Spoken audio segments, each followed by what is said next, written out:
Okay, let's lower all that down. So, what's up, everybody? This is Francisco with my good buddies Andrew and Charles here for our 73rd episode of Sports Goofs. One that we've dubbed Wrestling Bonanza because Charles has been away for since last week. And he said some stuff went down, and, well, we're about to see what exactly went down. And we have another surprise. We have NXT today, so we're going to do a bit of a watch party because it'll start happening during the show. I'll put it on the screen, but I've got a surprise for the screen to kind of get around old Vince's penchant for striking us down with copyright claims. And, yeah, it's going to be pretty fun and exciting. What's up, guys? Gentlemen. Nothing much, man. Just glad to be back after taking the old man siesta. So very excited to kind of overindulge myself on Vince McMahon mania and everything that came into it later on in the show. Oh, yeah. It might be later on. We might even start with it, dude. I don't know. I don't know if you're ready for it. But we have an hour, right? We have an hour or so? Yeah. Okay. Yeah, well, the main event starts at 9 technically. So sneak preview, guys. The reason why it's kind of crazy, Karrion Kross vacated the NXT title that he won at TakeOver due to injury on August 24th. Yeah, was it 24th? No, it was like the 22nd. Well, tonight, because playoffs and all that stuff's going on, they had to move NXT from Wednesday to Tuesday. So they're doing a fatal 4-way 60-minute Iron Man match, and whoever gets the most wins that vacated title. That's why the kind of watch party is existing. That's why Charles is kind of plentiful in the pants when it comes to this situation. We'll dive deeper into it a little bit later. Let's get those intros aside. How you doing, Andrew? Not bad. Just, yeah, not bad. All right. I mean, you should be doing good, my man. Your Lightning moved on. Defeated those dreaded Bruins. Should be doing awesome indeed. right now. Yeah, and we've got the Miami Heat. We'll be talking about them today. Oh, we got some stuff to say about them. And Major League Baseball trading deadline went down. So we're at pretty much every team is at the halfway point of their seasons. So it's going to be a insane race to the finish with all of these teams. The Marlins have like 40 doubleheaders. And I'm actually excited for September baseball, which is something I haven't had in a long time. I don't know where to start. Also, college football started. Huh, Andrew? That also happened. That is true. So, on the screen here, we got WWE Day of Reckoning 2. That's on the screen there. I just hit some random wrestlers, and I'm sure Charles is happy about that. Wow, Kenzo Suzuki. That's a callback. And here we go. So, what do you guys want to discuss first? We got baseball, hockey, basketball. Got a trade deadline here. Just happened. Yeah, well, let's knock out with some baseball in there. Because right. I want to get my pain off my chest because I think tonight the Rays and the Yanks are also playing for, battle of who's the most injured but most gifted team in the AL and NL. Yep, on the bottom right, we've got two games. Got the Marlins versus the Buffalo Blue Jays, and the Rays. Blue Jays? Yeah, Buffalo Blue Jays. Versus, and then we got the Marlins versus the Rays versus the Yankees up at Yankee Stadium. The Montreal Rays? Not yet, they're not. Okay. So, trading deadline went down. There was movement, some significant movement, and we've got winners and losers. So, I mean, I guess to start, big winner, the San Diego Padres. But is it? I think it is. I mean, I like Clevenger, but this is a dance, guys, and right now San Diego is playing like the drunk guy at the wedding, just busting loose to no rhythm at all. I think for a franchise that has yet to win a World Series title and can kind of taste it in a sense this year, where this might be the one year that they could theoretically get hot and win it all, why not? I mean, that was the whole point of doing this. You're gonna have Fernando Tatis and some of those dudes for a while. And we're not gonna let them go, but or maybe he won't. He'll leave free agency. You might as well take advantage of it now. But yeah, get your ace, get your bullpen help, get everything that you can. Really, this is they're freaking dead serious in trying to win this whole damn thing. But then again, there's the big bad brothers that they have in the Los Angeles Dodgers who are just leaps and bounds better than everybody else in the National League. But it's possible the Padres could find a way to get hot and make it to the World Series. So that's the plan. That's what they went for. I commend them for saving up all of these years. I mean, you restocked your farm system. You didn't have to give up some of your top guys in your farm system right now. You grabbed an ace from Cleveland that you desperately needed. You signed some guys already, some veteran players. It's a good mix, and they're in the National League West, meaning, and we talked about this before, they're going to face some pretty mediocre to bad teams out west because the Diamondbacks are bad, the Angels are bad. Really, the only teams they have to contend with are Oakland and Los Angeles and Houston, and that's it. So, and then the rest of the teams are kind of middling, San Francisco and Colorado. So why I give them I'd say they're a winner in during this trade deadline. They're up there. They're on the top half of the 30 teams there. How do you, I mean, well, for the Rays didn't make much moves. Really, the Rays' only move is for their guys to get healthy, and they're doing pretty well without them at this point. We really are. I'm honestly surprised. I mean, I don't know the record off the top of my head. 25 and 11. Yep. Yeah, and I know that the Yanks are banged up as well, but we're responding well to a lot of injuries. I sent you guys over a list of all the pitchers, just the pitchers that we have injured. But luckily, we still have Glass now as being a beast. Snell is Snell. I mean, you're pitching, regardless of guys injured. You guys have a 3.73 ERA, which is the 6th best in all of baseball. And defense is nothing to scoff at either. You know, led by Kevin Kiermaier. We've also picked up a lot of hitting too. Yoshi Sasugo is making a big impact. Meadows. We're really well rounded right now, which we definitely need considering how many injuries we have going right now. Oh yeah, it's you guys went 5-1 last week in all your games. Thanks in no parts of the Marlins, but well, a lot of parts for you guys of the Marlins. But Tampa's just Weren't playing. you the one that said that we don't need a stadium because we already own Miami? Yeah. Oh, yeah. You already own Marlins Park, and let's say CBS. They posted on their review of the Rays. Here, I thought the Steinbrenner family owned the Yankees. It turns out it's the 2020 Rays. So there you go. Who said that? CBS or CBS? CBS. How about CBS becomes relevant in good television programming aside from The Big Bang Theory? Yikes. Ouch. Oh, don't let Kevin James hear that. All right. Well, just as we say that, the Yanks park it to left. Who was that? LeMahieu. Yeah, that the machine just showing up on our screen right now. So, home run to left field. Yanks are up.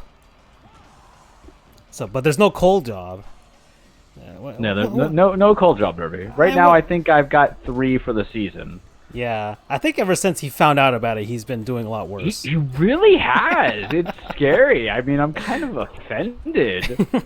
I don't like it any other way either, pal, but it's got to be done. It's my appreciation of you. I am what the extra bonus that Brian Cashman told you about. So just shut up and take your licks. It's okay. Oh, that came out wrong. Anyway. So speaking of sports innuendos there. Right. Yeah, CBS, they're really down on the Yankees. This is their review. Is now really the time to be conservative, Brian Cashman? What if I told you in the winter of 2009 that the Cubs, Nationals, Astros, Giants 3 times, and Royals would win championships before the Yankees did again? There's no guarantee Aaron Judge, Giancarlo Stanton, James Paxton, or Gleyber Torres will play again this year. They just lost 7 games in a row, and they did nothing. May I take the reins there for a second? Go ahead. What the hell do we have to sell as assets then, CBS? Because essentially what you're saying is you guys are going to have a bad season because your 3 strongest lineup guys, including LeMahieu, who's now back, was on the IL. Paxton, strained forearm, IL. You don't have Luis Severino because he's done for the year, and Domingo Germán is out because of domestic violence policy and suspension. So what are we supposed to trade in and get mid-level guys? Clint Frazier, who looks like the heir apparent to Gardy, because Gardy's on a 1-year deal, so we're just going to tell Frazier to get good on defense? Or should we just trade away some of the other dudes? Gio Urshela, Miguel Andujar, who's been going on again, off again on the alternative sites. What would that actually get us? Just able-bodied veterans to just kind of replace Giancarlo and Judge? We've already found the pattern of how to do without Giancarlo and Judge. We just can't deal with the pattern of not dealing with the other guys I listed there. So your logic makes no sense to me because a lot of these people that you might implore of us that we give in are our future in of itself.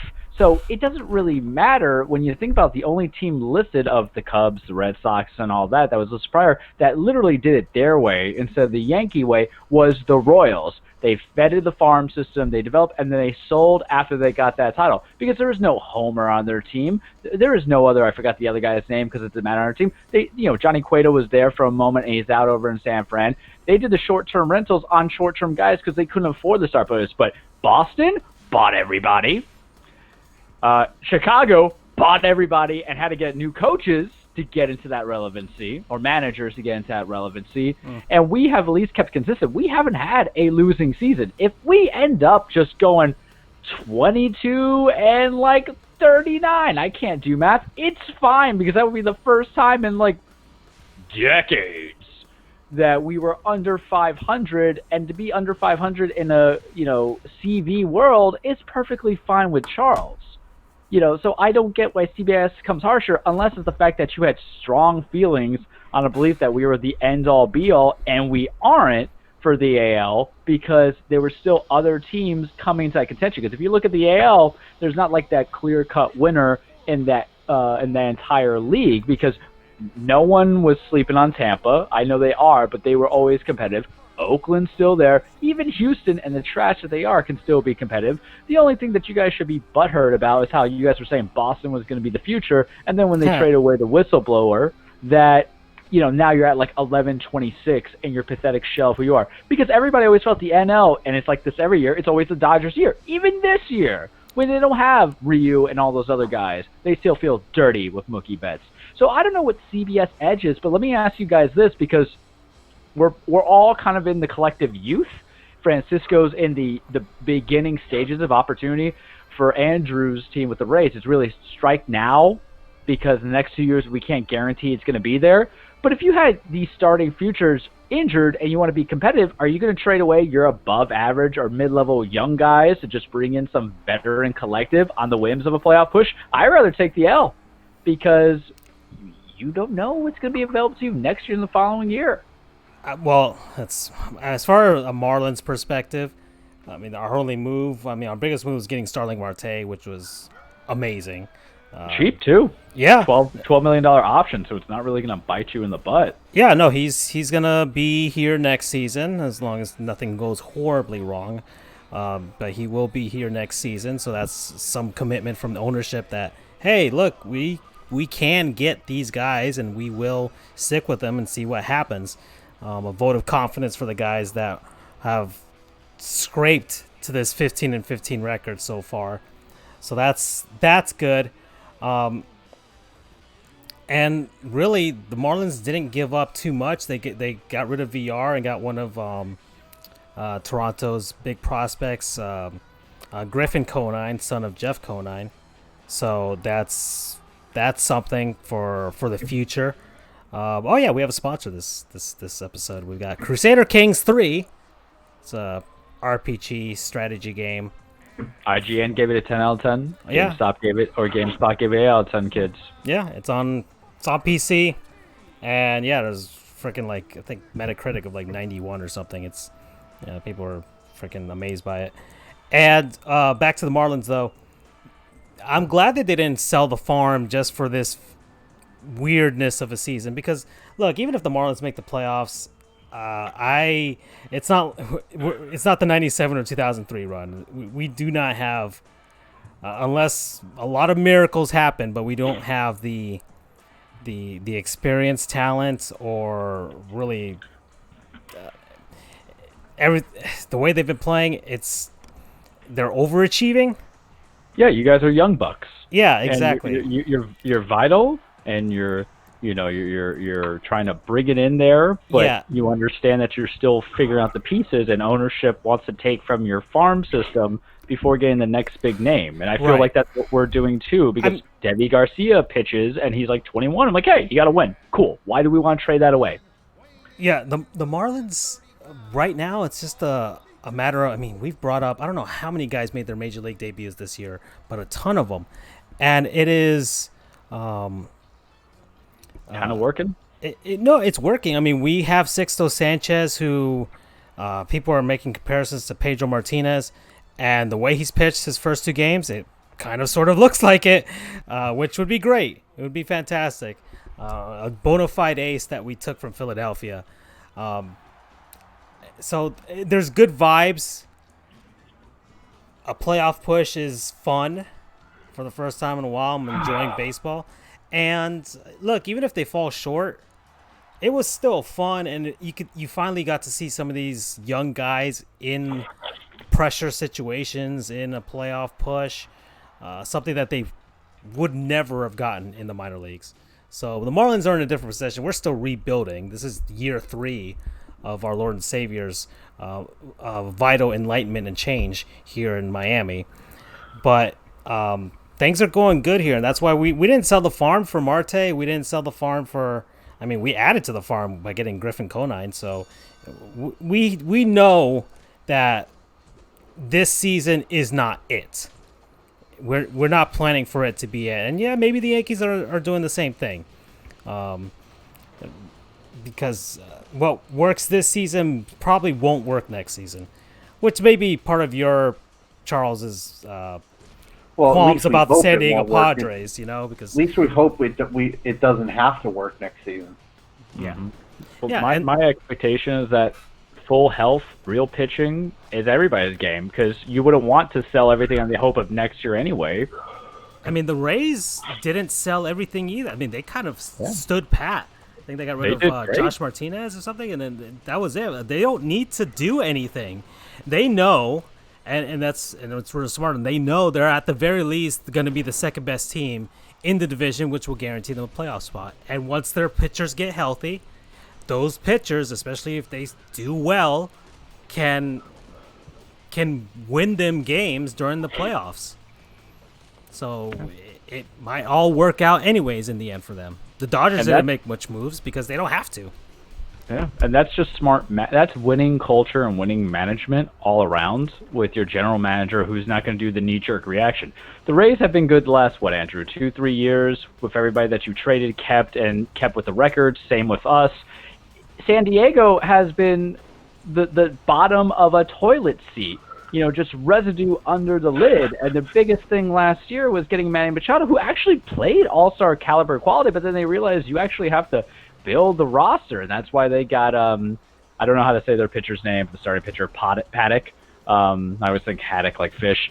And now they're adding in other names. They're realizing that we just can't do hey, one big manager name, one big player, and we're going to get some runs, and that's it. They've been in mediocrity since Bocce headed out, right? And Bud Black kind of did some stuff back in '05, but doing some stuff is not getting the job done. So congratulations, you've now amassed some talent, you amassed some monies into it. Unfortunately, you're in the hardest, I would say, division in the NL or even in baseball, because the way it is, because Zona was last year competitive. It's just now they're like, let's just sell the farm and go. No, the NL West isn't that hard. The way the Padres are playing, they're probably going to finish second. Would you say it's a luck out thing for them? Look out for... Or luck out for them this year because of the second? Because I say in reference that it's kind of like the hardest division from the past histories, the way that the Rockies and as a consistency basis. The Diamondbacks were sellers, so yeah, now they are. Yeah, they did horrible the last 2 weeks. They're done. They're just done. What's up, Jacob? How you doing, my dude? The Diamondbacks are just they're done. They're not gonna make this postseason push. The Giants are trying to squeak in there with probably one of those 2 wild card spots. I think the Padres are ahead of the Giants in the rebuilding quote unquote process here, so that's why they're gonna go for it now. They can at the very least finish second place and see what happens in the playoffs. That's all I see from them. The Rockies, I don't think they're better than San Diego. They had a good start to the season, but there's always suspect with pitching, especially in Colorado, even though that was a pretty surprising aspect at the beginning of the season for them. So it is, what was it? It is, for me, the NL West is not hard for the Padres. And, of course, they can beat up on the mediocre teams in the American League West. So, Francisco and Andrew, Aside from any Houston and team that is not your respective team that's caught your eye this season? The Chicago White Sox. Right. I mean, I'm gonna go with the. Well, you continue, Francisco. I love the makeup of their team, and it's something that they've been building on for a while now. And I don't think it's one of those like, oh, it's the 60-game sprint COVID thing that it's just weirdness. I think they've been building towards this for quite a while. Young players there, Tim Anderson, Jose Abreu is just a freaking beast of a hitter. So the way the White Sox are destroying their opponents, though, because they win games, but they are just annihilating teams on some nights where they're just shellacking. They're just putting up double-digit scores. It's like, my God, what is happening on the South Side? Dear Lord. Who was high on them? I think Bleacher Report was high on them with this trading deadline because, the White Sox, a 12-2 record their last 14, a plus 53 run differential during that stretch. And they got, Lucas Giolito, who threw a no-hitter, Dallas Keuchel, who already has that experience in playoffs. He wasn't a beneficiary of the trash cans because he was a pitcher. And Dylan Cease looks, the White Sox are for real for the first time in a long time. And it's pretty exciting to watch. I like the White Sox because they're the other Chicago team. And I think we're all kind of sick and tired of the Cubs, even though the Cubs are doing well this season too. But I think that's more because the NL Central is mediocre. The Cardinals aren't doing as well as they thought they would. The Reds have been surprisingly competent, and the Pirates are awful, and the Brewers are also awful. I guess on my end, aside from the ones that Francisco already mentioned, as there is a single into right center by, I didn't catch who that was. I guess I'm honestly surprised.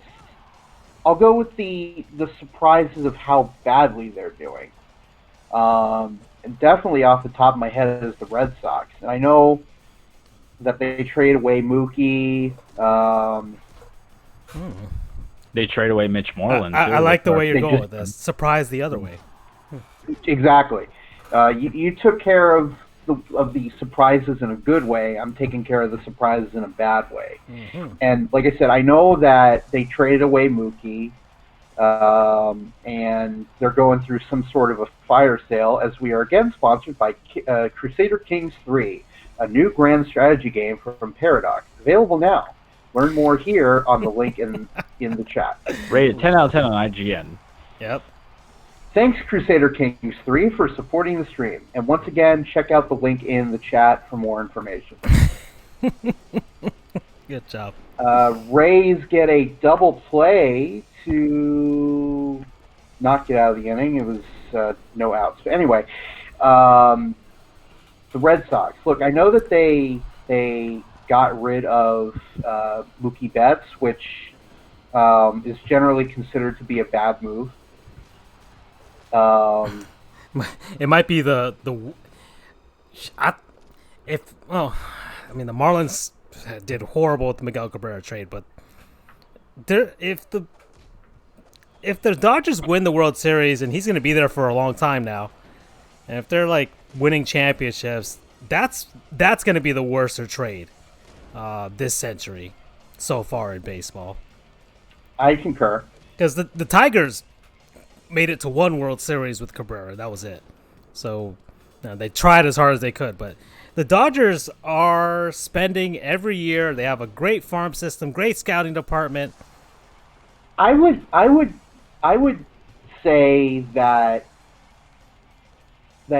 probably the Betts trade, even an NDA to be traded to the Dodgers. Charles with the conspiracy, the tinfoil hat. I mean, tell me why I'm wrong. I can't say that you're right, and I can't say that you're wrong. Oh, man. Flyers almost get a goal there on the power play, but it doinks off the post. Still 0-0 with 4:47 remaining in the first period. Anyway, I would say that the Betts trade is even worse than Cabrera. Even as long as they make it to a World Series, as long as they equal out what the Tigers did, I say it's worse. And let me explain why. Don't get me wrong, Cabrera is a fantastic hitter. He's got, his 2000th hit, I think? He's going to be in the Hall of Fame. He's going to be in the Hall of Fame, no question. But one of his weaknesses was his defense. He was just an average defender. That's why he moved over to first base eventually. Exactly. Yeah. He was a serviceable defender on the left side of the infield. I mean, he started out. He was drafted as a shortstop. Played in the outfield with the Marlins, while we had Mike Lowell and Alex Gonzalez in the infield. And when those guys were gone, he moved over to third base. Right. So, again, it's not like he was a defensive liability, but he wasn't anything special either. And again, I have nothing against Cabrera. I think he's fantastic. He should be a first ballot Hall of Famer, but I digress. Mookie Betts, on the other hand, is ridiculous in a good way in defense. Did you guys see that throw that he made? Yep. From the outfield to third base earlier this season? Yep. Mm-hmm. He can do that. He's a more well-rounded player than Cabrera, I'd say. And because Cabrera, he hits. Yeah. And But Betts is fast. Betts he can is steal. the complete package, and he's marketable. Exactly. Baseball desperately needs. True. More marketable in LA than he would be in Boston. But as I lose my headphones there, I just assuming that they just get to a World Series, they don't even need to win.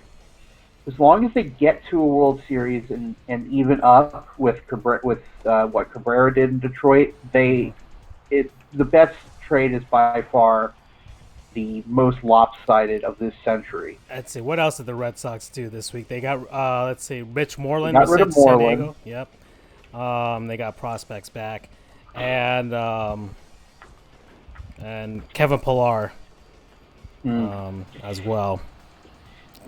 It's amazing, and I'm starting to get the sense that a lot of the reason why Tampa did so many seemingly inexplicable trades, getting rid of Longoria, getting rid of, well, at the time it seemed inexplicable, getting rid of Archer. Who It we was got rid of Tommy the Pham, Archer we got trade rid was of- a boon for the Rays. He was never the same. It was the right time. And no, absolutely. it was a right time to break up that core. But it seemed inexplicable at the time, and yet somehow they've made it work. Like Charles said, big ups to the scouting team. But I'm starting to think that Chaim Bloom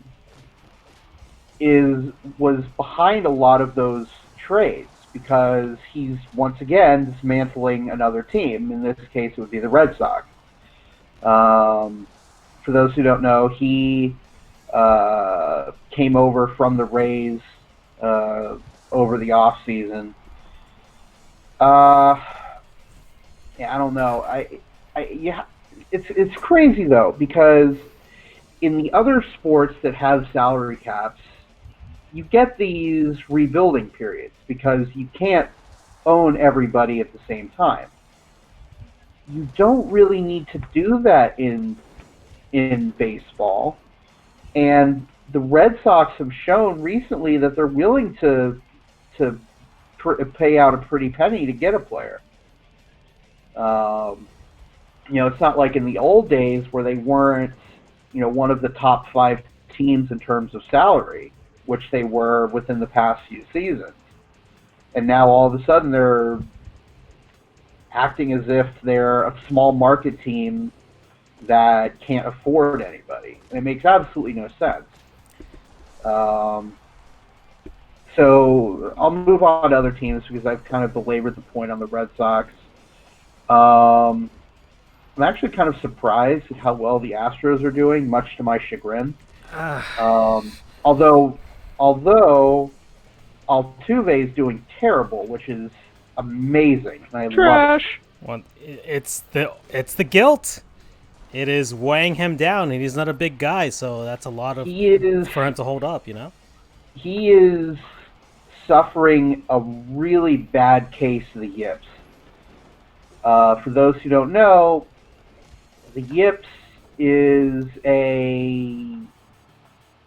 you can't really explain it. It's when you know just it when you see it. You just when an athlete just cannot figure it out, and it's not even, and it's to the point where he can't figure it out. It's like its basic functions. They're not able to do. So I mean, most famously lately, like I said, in basketball, was Markelle Fultz, where the man literally could not get even near the rim when shooting a free throw. It's just there was an episode of Bob's Burgers specifically about when Bob got the yips and he couldn't flip a burger. But that's what the yips are, and I usually do not like to see the misfortune of an athlete, especially when it comes to the yips, because the yips can be absolutely career-ending. There was this guy now pitching for the Rockies who was out of the league for a couple of seasons because for some reason and there's no rhyme or reason as to why you get the yips. It just happens.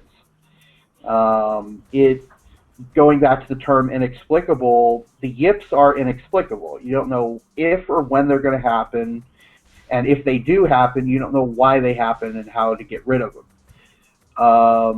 so I usually don't like to see the yips for a player, but I am loving the it's pure Schadenfreude to see Altuve going through these struggles. Um, who else have we got? The Nationals, they're doing terrible, 12-20. They're a product of injuries, though. Like Strasburg's out. Yeah, I think Scherzer's kind of banged up. is it's kind of a weird season for them. The World Series hangover, I guess maybe too, but no Rendon really, and it's not like he's doing anything with the Angels. Yeah, but sometimes plug and play production. And remember, last season they started the slowest of slows, and then had the amazing run. So, but unfortunately, this time they don't have an extra 102 games to get it together. So, I mean, they could just have look. It's as easy as getting getting 1 week where you just just cranking out wins and you're back in it. So they're not that far away from doing that. But as Charles said, they're missing some key pieces that might prevent them from doing that. Right. And then the NL East is a dogfight, really. The Braves they're one of the top teams in the NL. They have a good run differential, and the Phillies are hot right now. We'll see what happens later on. Phillies are much like other Philadelphia teams, usually fraudulent. The Marlins are playing over their heads, and the New York Mets are the Mets, and they do Mets things. So ain't that the truth? And they're like force the Marlins to fly all the way up to Citi Field to try and get an easy W. Have Jacob deGrom out there, and then the Marlins beat them anyway. So.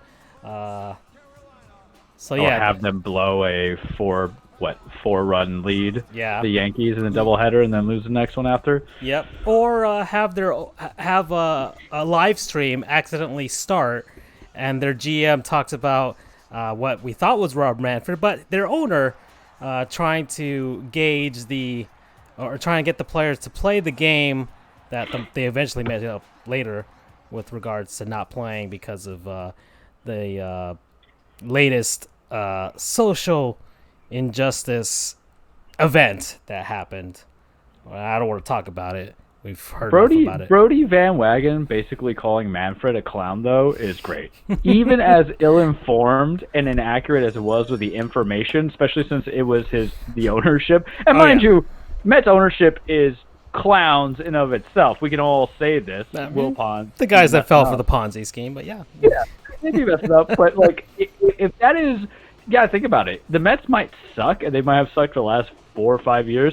They're still one of the most marketable, high-profile organizations. And when you have that GM, mind you, Brody Van Wagen was also an agent, so he's player-specific and player-centric, I would feel. Basically calling you a clown without even giving you a benefit of the doubt really speaks leaps and bounds of who you are as a commissioner. Oh, yeah. So... Yeah, the ownership just doesn't get it. They don't get it, and that was fun. That was always a fun thing. The Mariners are awful. That's not a surprise. They're still in the middle of their rebuilds. The Angels are awful, and we talked about their awfulness, but they just keep getting more awful, which is kind of sad for Mike Trout. I mean, but they're.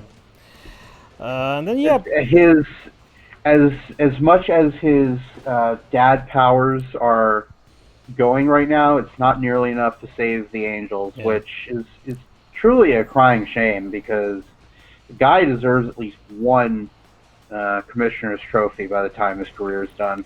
The Twins had a pretty bad week recently, but they're still in it. They'll probably end up with one of the wild card spots anyways.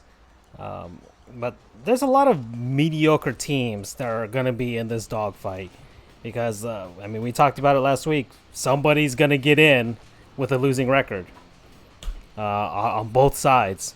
And teams that shouldn't make the playoffs are going to make it. So everybody's in it, and everybody did something. So I don't know how much more else we could talk about this trade deadline. We're gonna see how things play out now. If you want to move on to another subject, I'd like to move on to college football because Yes. we've got Freddie here with the first edition of Fred Rank for the 2020 season. Okay. And Francisco, if you want to put them up on screen, in a sense. If Freddie, you want to explain that while I pull up. Here, Francisco, I'm going to send the. Yep. So he has two versions. What in the world? Come on. Come on. So Fred Rank Red and Fred Rank Blue. Exactly. No, the two versions are ones that include this first one I'm posting. The ones that include that do not include the teams that have canceled their seasons, and then the next one I'm sending over is the ones that include the teams that have canceled their seasons. Because if you recall, 4 conferences have canceled their seasons. All right, finally sent it over.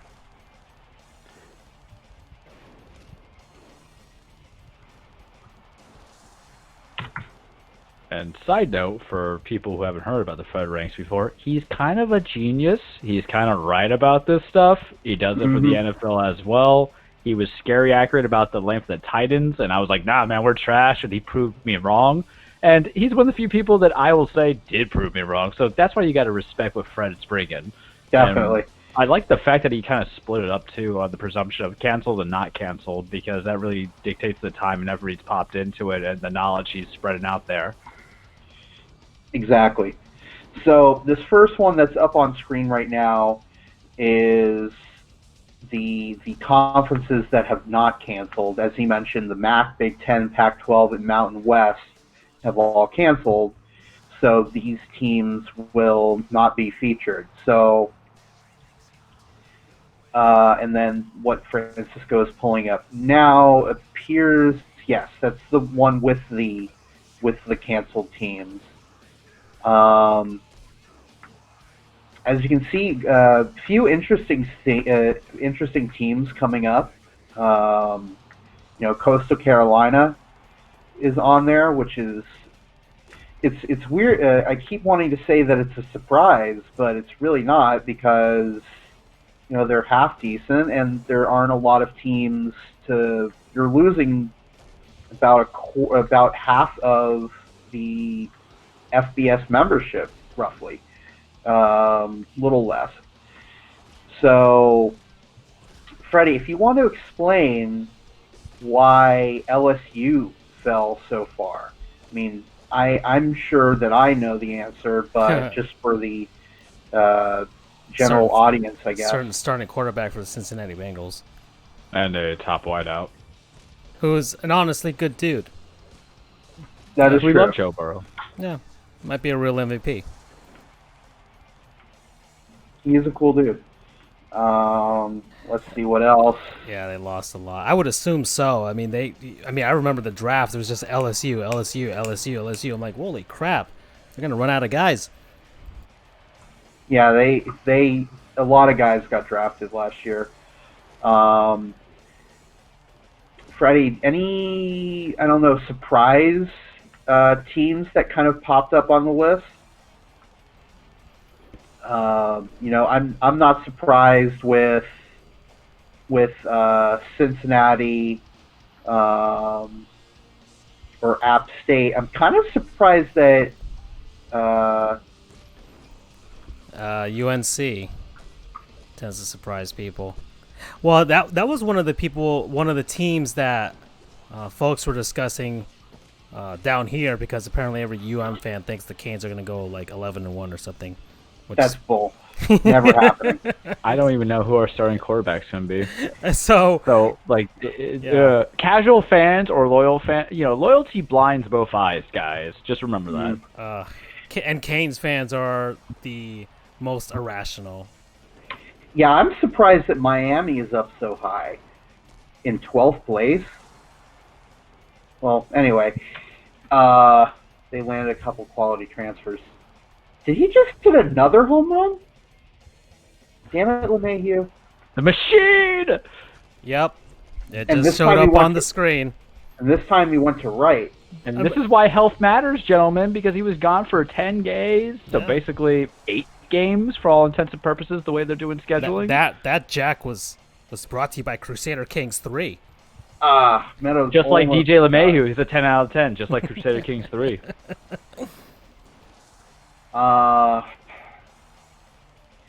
So here's an interesting question, Freddie, as I'm looking at them side by side for the first time. What happened to Boise? They're ranked 19th. Let's see. I don't see them at all. In the full version, quote unquote, sandwiched between Oklahoma State and UCF. I see. And they're nowhere to be found. Oh yeah, forgot about that. Duh. They're another one, huh? Duh.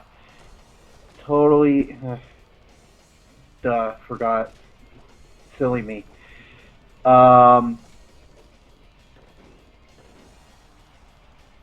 So. I actually one more. I'm surprised that Memphis isn't on there. They got the New Year's 6 slot last year. The past 2 years, they've taken UCF to the brink a couple of times, played them very close. I know they don't have Henderson anymore, thank God. I know one of their running backs opted out of this season. Got to see how much new coach changes things. Yep, fair point. Fair point. So, there were games over this past weekend. Oh, that's right. We hired their coach. That's right. He's with us at Florida State. But there were games that were actually played, right, Andrew? Yes. One game was played on Saturday night. It was University of Central Arkansas, UCA. Hold on, what are they? UCA. They are the Bears, if I remember correctly. Okay. And then them against Austin P. That was let's call it interesting game. So you watched it? I did. I mean, it's college football. It's the opener, technically. So yeah, that's loyalty right there. Oh, plus I was also modding it for RCFB, so maybe in the past I probably wouldn't have watched it, but compared to, because of how much I follow the sport now, and plus I was modding, that's why I followed it. But that was an interesting game because it started out with the first play from scrimmage was a 75-yard touchdown. So you have that, and then it just kind of went downhill from there for the remaining, who knows how long between that and maybe the last 5 minutes of the fourth quarter. In between, it was just a bunch of boringness, a bunch of fumbles, a bunch of botched punts, snaps. It was all over the place. But it's college football, and I'm no longer complaining about a bad game in college football. Let me ask you, how did it feel without a crowd? I don't know if they had a crowd or not. I didn't watch it, so my presumption is that they had a limited crowd. The game was played out in Montgomery, Alabama. It was a limited crowd. It was probably what you'd see at a typical South Florida game. Ayo! Sorry, that's a rivalry well, joke right yeah. there. 8% of 2,000. So it was about 2,000 people, but who knows if it was actually It's like 2,000 people that's there. like a high school championship game, I guess. Depends on the state. Yeah. Yeah, that really does If depend on the state. if if it's Texas, you're looking at Oh yeah, close no. to 5 times, 4 times that. Yeah. But Alaska, maybe 2,000. Who knows? Viewership was way down, I guess. All right. So, was that how many other games were there? Was just that one? That was the only one? Just that one, Okay. but granted, this one didn't have North Dakota State. That is true. Well, as I was preparing the show, because we have our score crawl back after a long time here with baseball, basketball, and hockey going on. And by the way, that Celtics Raptors so game good. yeah, all of the playoff games lately have been really, really good in the NBA. So that's and of course the Flyers and the Islanders game is also a good one too. Yeah. Really interesting series. So we have a few games up on the docket for this week. If you just want me to run through them real quick. Yeah, hold on. Let me just put up because I do have the score crawl for college football, but when I post it up here, I don't know if it can be seen now. Where is that thing? There it is. So as you guys can see it there's still a lot of postpones on there, so I don't know if I was going to put that up there. But I see Central Arkansas State versus UAB this Thursday. Correct. What's USA? USA versus USM. South Alabama. Oh, okay, versus USM. What is that? South Mississippi? That's University of Southern Mississippi. Okay, then EKU. What is that? That's Eastern Kentucky Versus Marshall. Then you've got okay, MTSU. MTSU is Middle Tennessee State versus Army. SMU against Texas State. Yeah, that's as much as I can see of this crawl, and everything else is postponed. After that is Houston Baptist versus North Texas, Arkansas State at Memphis. You'll like this one, Francisco. On ESPN3, it's Stephen F. Austin against UTEP. Ah, all right. Go Miners. Indeed.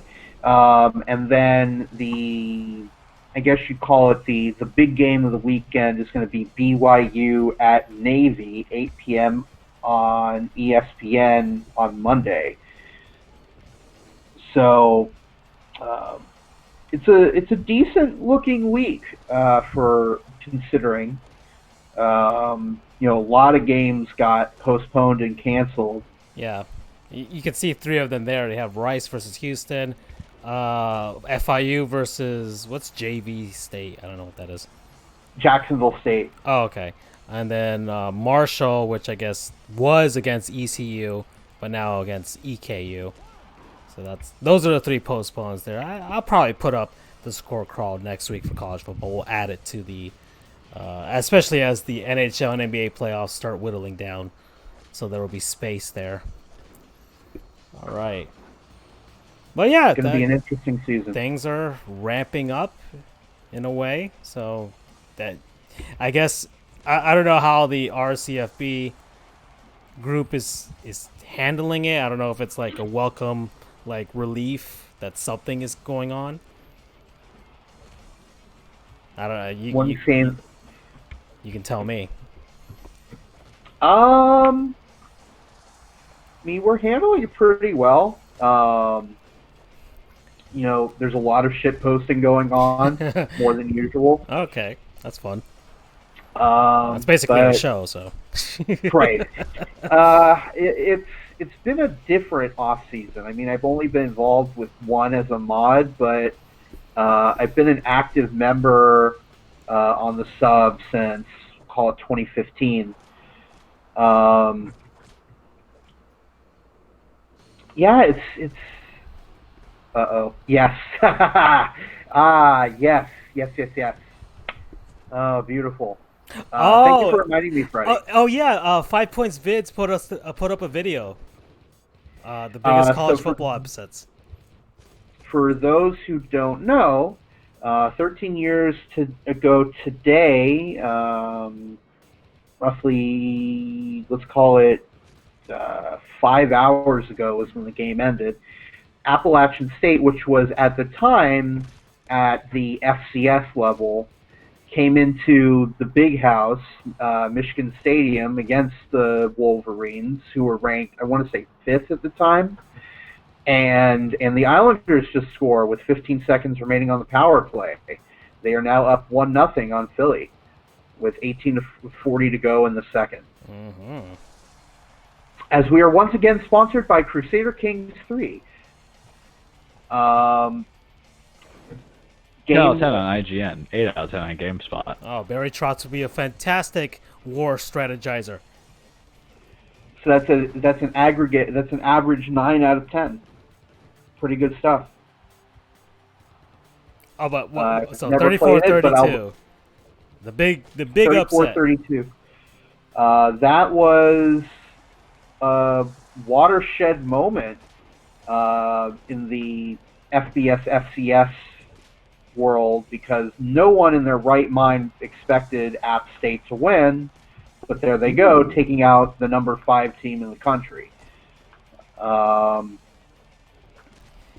And remember, App State at that point, they were already an FCS powerhouse, anyways.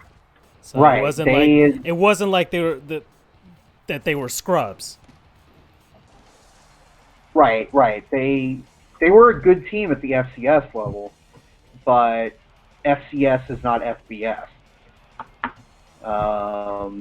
So they were not expecting that to happen in the slightest, but there you go. So they pulled it off, and that kind of opened the door a bit to FCS teams getting a bit more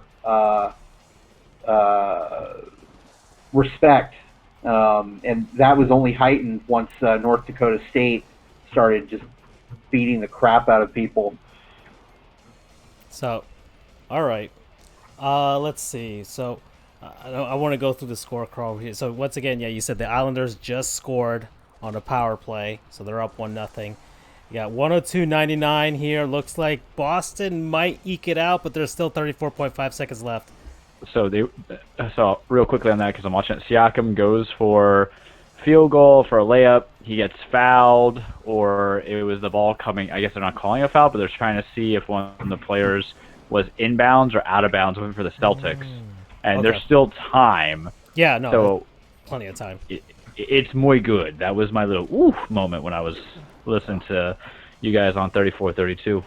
Yeah, so that's going down to the wire here. As far as baseball, Yanks up 2-0 on LeMahieu, or not really the Yanks, just LeMahieu is up 2-0 against. You mean the Rays. LeManhu? Yeah, the Cubs are winning 2-1 against the Pirates. The Nationals and Phillies are still 0-0. The Braves 2-0 up against Boston. The Mets doing Mets things, losing 3-1 to the Baltimore Orioles. The Marlins losing right now 2-1 to the Buffalo Blue Jays. And Detroit and Milwaukee are in the second. That game's starting, or it's in. They're 0-0, and that's all I can see of the sports. And the Cardinals are destroying the Cincinnati Reds 9-0 at the moment. And then as far as later tonight, Game 7, Utah versus Denver. That's going to be cool. And then we have the Vegas Golden Knights against the Vancouver Canucks. The Knights are looking to finish off the Canucks here and move on to the Western Conference Finals for the second time in their very short history. I guess that takes us to the halfway point, gentlemen. We got a word from our non-sponsors. People, places, things, concepts. All right, we've talked about our actual sponsor enough here, Crusader Kings 3. All right, we all know that it's a fantastic game. That's 9 out of 10. Well, let's give some love to the people that aren't paying us yet. So let's see. I started last week. Charles, you haven't been on in a while. All right, I'll start. You looking around your room, trying to see what you liked? So I'm going to go in on it because we had talked about earlier. We're going to save it for a different segment. But you know what, man? Sometimes you can't take a half measure. You have to take a whole measure. If I thought it tasted disgusting, I wouldn't eat it. I just toss it instead. I just put it all in my mouth. Another sexual innuendo that we'll talk about in sports. So for me, you guys, I have a sweet tooth. I like candy. I like brownies. I like cookies. I like them all. You know, I'm like Cardi B. I like it like that. I'm like the OG song. I like it like that. Forgive me, I'm thinking on the fly, so I don't know the name of it, even though it's on my playlist for YouTube. I just like my sweets, right?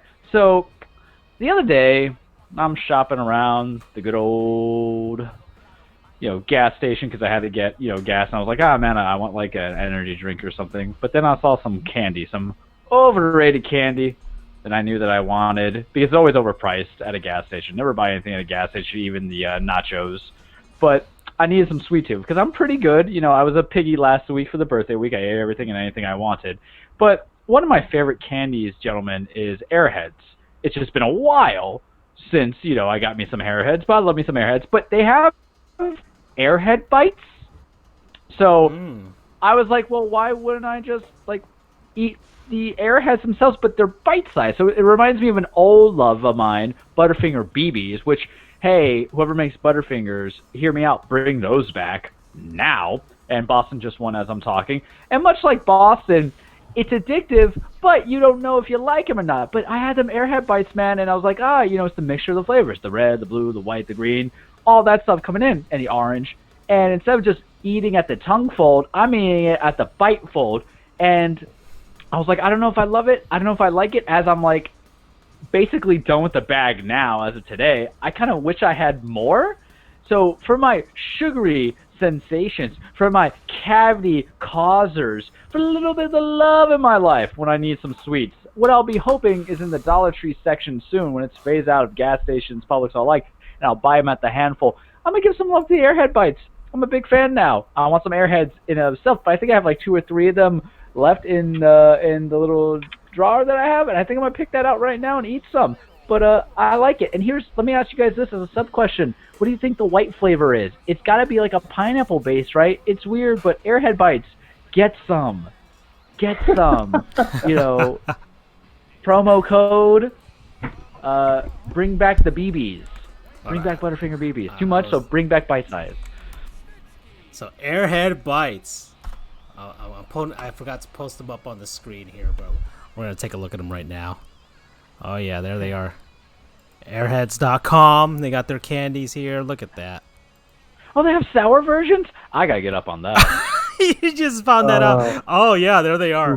Airheads Extreme. I'm the impulse buyer, guys. You sure already know this by the way I talk about food. The power of advertisement. Look at that. As soon as Charles saw it, he's like, that's a sour version? Yeah, that's soft. Oh, they got fillings in these? Wow. That's a little sacrilegious, all right? Sometimes you don't want that peanut butter with your chocolate, guys. You got the gummies. Wow. You got the gummy versions. Soft-filled bites? You got gum. You got No, that's Airheads Extremes bites. Yeah, those I want. I want those. The Sourfuls. So, yeah, there they go.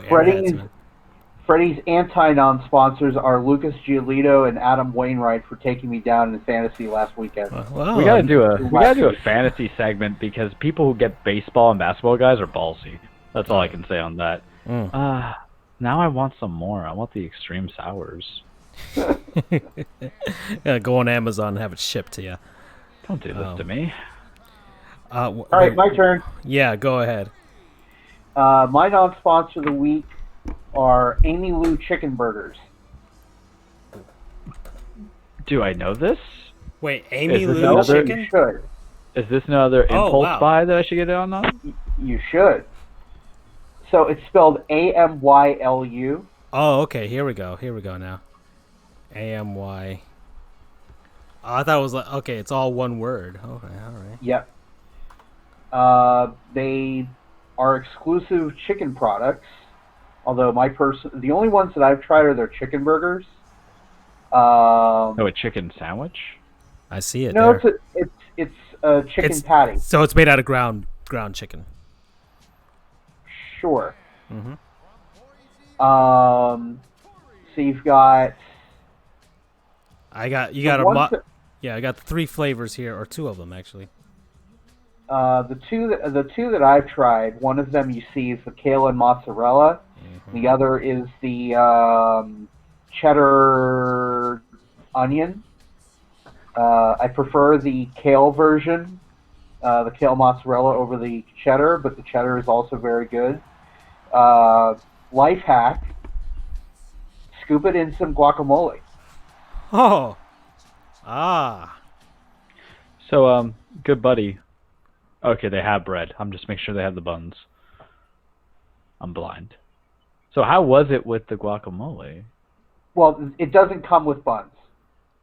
it's just the patties, and then you Oh, make the burger yourself.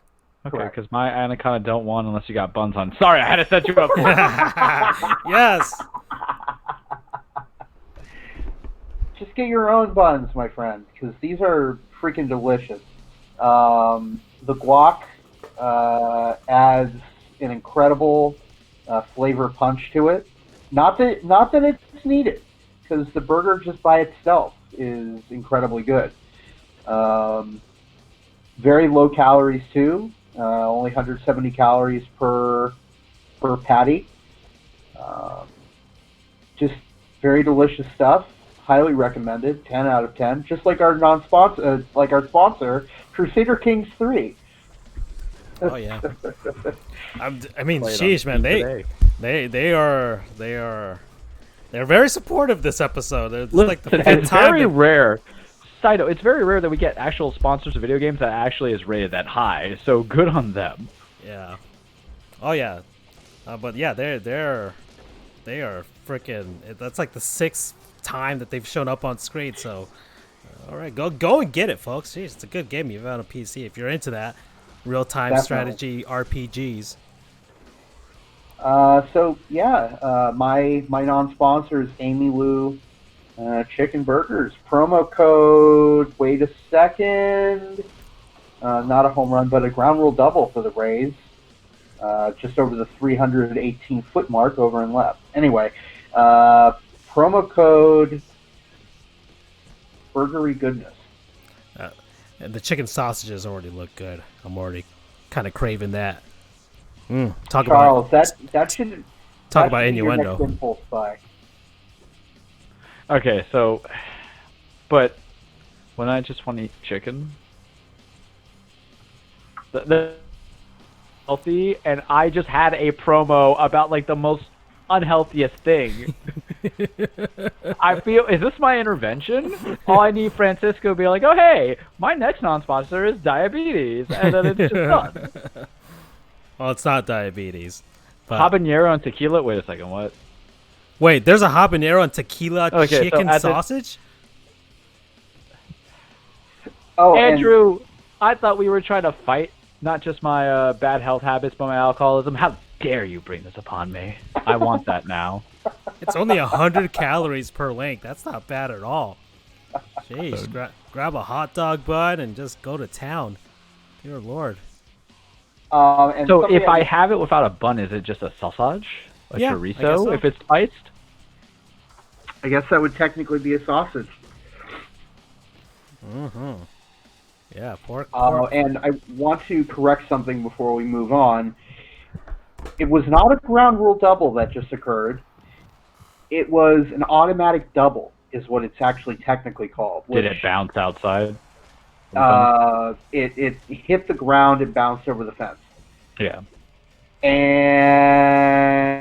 that one just straight up went over the fence, didn't bounce or anything. That's a 2-run shot to right field for Kevin Kiermaier, his 3rd of the season, and we are now knotted up in the top of the 5th in the Bronx. It's going to be a fun month. Yeah. But anyway, just quick fun fact, then I'll move on to you, Francisco. I found out there's actually a distinction between a ground rule double and an automatic double. I did not know this. A ground rule double is something where, like, it gets stuck in the ivy at Wrigley, it gets stuck in a fence, something that is unique to the ballpark. that field, whereas an automatic double is something that can happen in any field, which in this case would be bouncing over the fence. Ah, okay. I did not know that. That was very enlightening to me when I found out. And I just, before we moved on, I had to correct myself. So, yeah, promo code, like I mentioned, is Burgery Goodness. Now on to you, Francisco. Okay. Well, my non-sponsor is YouTube. And Okay. yeah, it was just kind of funny because they kind of copyright struck us, and we are currently not streaming on YouTube at the moment because we were bad naughty boys for streaming our good buddy Gary Bettman's precious hockey games, even though it was on a very tiny screen that I didn't think anybody could make out, but apparently the YouTube ninja algorithm did. So we've been bad boys. We are banned from streaming for the next 3 months. But the copyright strike process was super funny because you go to copyright strike school, much like you go into traffic school for getting a ticket. And it was a happy Tree Friends episode teaching you about copyright law. And that was most surprising to me and most pleasant. So I kind of, I've been on YouTube since 2006 with my other channel.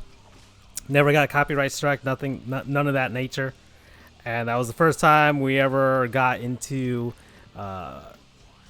we were bad boys. And I am very, very happy with the results. But that's not the reason I'm talking about YouTube. But it's kind of a side reason now that that's happened. It's because of two YouTubers that I found. One is Sumito Media. So, Okay. And this guy reviews memes. He does a meme show. Here he is talking about the rise and fall of Ben Shapiro in meme culture. He does meme critiques. This Week in Memes, where he talks about the latest week in memes. And it's just a funny show. It makes sure that I know how the fellow kids are doing, so I'm not seen as an old fart. And it's just a fun show. I like it. I just like his media. I like the way he presents it, and teaches like when he compares the Swole Dog versus Cheems. I don't know if you guys have seen this meme. But it is it's pretty funny to me, and I like it. And I love memes. Memes are funny. We see memes all day, every day, and it's a one-stop shop for the latest in memes. So shout out to Sumito Media. I like this very much. So, so that's one guy. So Sumito Media, and then the other one is another one that I've been watching like crazy the last week is Ordinary Things. So his channel just takes a look at ordinary things, and it's basically like a historical view of these things that we take for granted or have seen in our lives. So he's talked about McDonald's, Ronald McDonald's history, the Nintendo GameCube, the great egg industry infowar, the collapse of the Soviet Union. It's just all types of subjects here, the bitcoins, trading cards, malls, just so many different subjects, but it's very well produced, and he's from England, and it's he's got the accent which kind of makes you think he's smarter, and it's a fun episodes, fun content that he's posted up here. So the rise and fall of emo, and it's a lot of stuff that I've and you and all of us have experienced in our lives. The luxury history of beds, stuff I didn't know about, and fedoras, the rise and fall of fedoras. You know, only neckbeards wear fedoras nowadays. And Well, Indiana Jones, but hey, that's not. and just fun. It's fun. Two YouTube channels there. Ordinary Things, Sumito Media. Promo code. Um, don't let your memes be dreams. All right, that comes from Samito. Fun. Just mad that he looks like a diddler if he wore. Hey, I could pull off the fedora. You know my hat collection. All right. You know I could pull it off. And I could always just go the route of the old Cuban guy route. Just wear the Tommy Bahama shirt with the fedora. I mean, hey, Jimmy Butler pulled it off too when he came to Miami. I would look like a child trying to cosplay as Indiana Jones, so that's why I can never do it. It's the same reason why I couldn't do like the Panama Jack look. Yeah. Hello there, little boy. Did you lose your dad? Yeah. All right. So those are my two. Once again, Crusader Kings. Man, you guys are on it today. Yeah, definitely. Good. Just buy it. Just go get it. Sheesh. What are you waiting for? Just download it. It's on Steam probably. All right. So I'm still gonna be here, and I'll put any sort of, I don't know, input in there that I can. Mm-hmm. But I'm gonna probably check out because you guys are gonna talk about basketball now, I'm sure.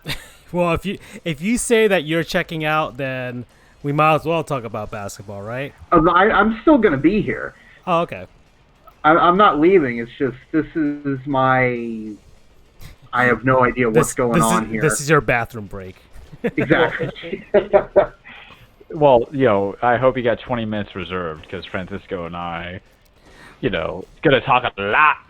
Mm-hmm. All right, so basketball. We're finally into the second round for the Eastern Conference at the very least. We just finished a game 2 of a semifinal. But the Miami Heat. My good friend Sir Charles here. Oh boy, Greek gods are fallible. Senor Jimmy Kratos Butler. Putting in the work. Well, boys and girls, a little bit about some Greek history. Forget what you learned in school because Sony and the PlayStation games tell us that every Greek god is, fallible as opposed to infallible because all it takes is one angry man with an agenda and a thirst to prove himself and no fear, and he will F you up. In a couple of years, he will F up some Norse gods. Can't wait for that sequel. Because that's what Jimmy Butler's done. He did that to his former team. Well, no, he didn't necessarily do it to his former team. He's just been kind of doing trouble. I'm thinking about throughout the years of what his reputation was as being an angry guy, hard to work with, hard to get along with, always coming in with an agenda. Then he comes to Heat culture this year after the sign and trade from the Phillies, or not the Phillies, the 76ers. They gone. So what happens? They sweep the first round against the Indiana Pacers, who fired Nate McMillan, which they shouldn't have. Just saying that right now. Not his fault that your best man, Sabonis, was injured. But wait, hey, what have you? I guess there's no justification for a sweep. But that doesn't matter because you know who was just leaving stuff to be left behind to be swept up by a broom? Jimmy Kratos Butler. Destroying Giannis Antetokounmpo, who does not have the killer edge that Jimmy has. Jimmy had, 40 points with his daddy Dragic, right-hand man, Goran Dragic, putting in some things. And I got to tell you, Francisco, we were chatting up yesterday. We had talked about how to kind of destroy the Bucks in the past. We kind of, talked about the concerns about the third quarter of how we just let it go.